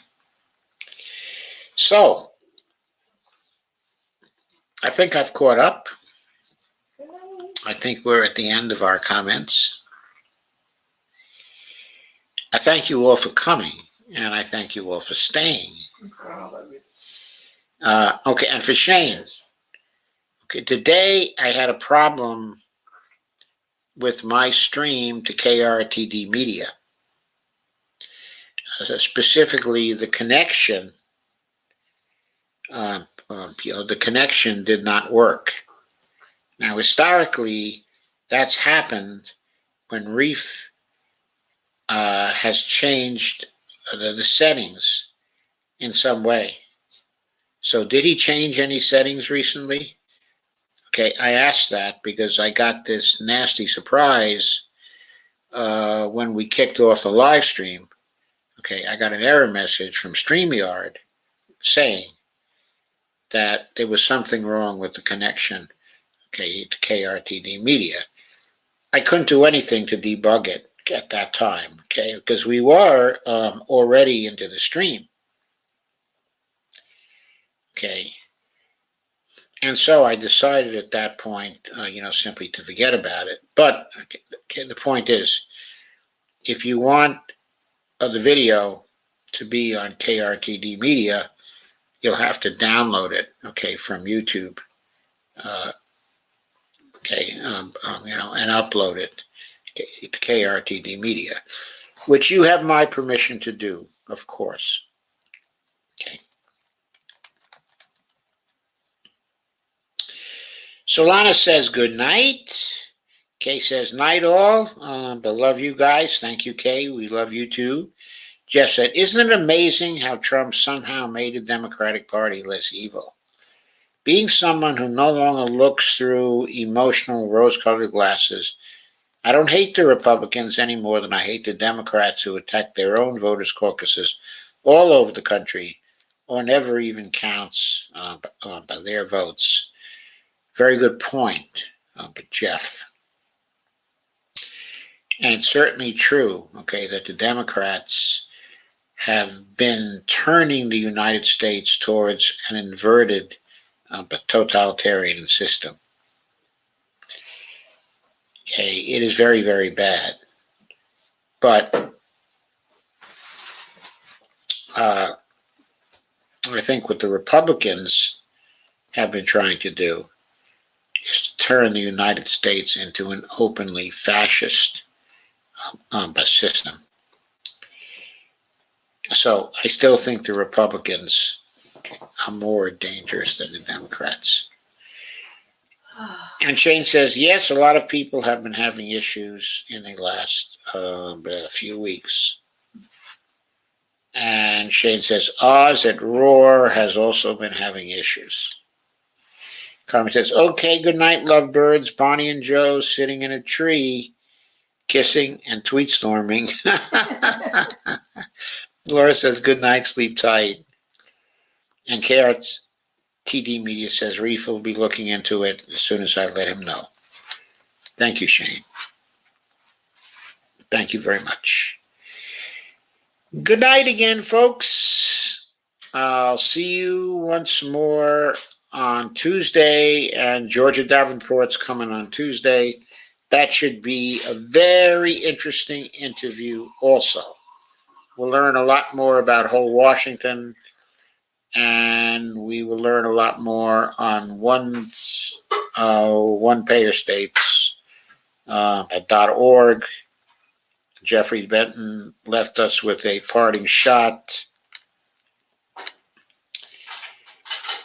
Carmuna says night. Beautiful Bonnie waving. I saw that.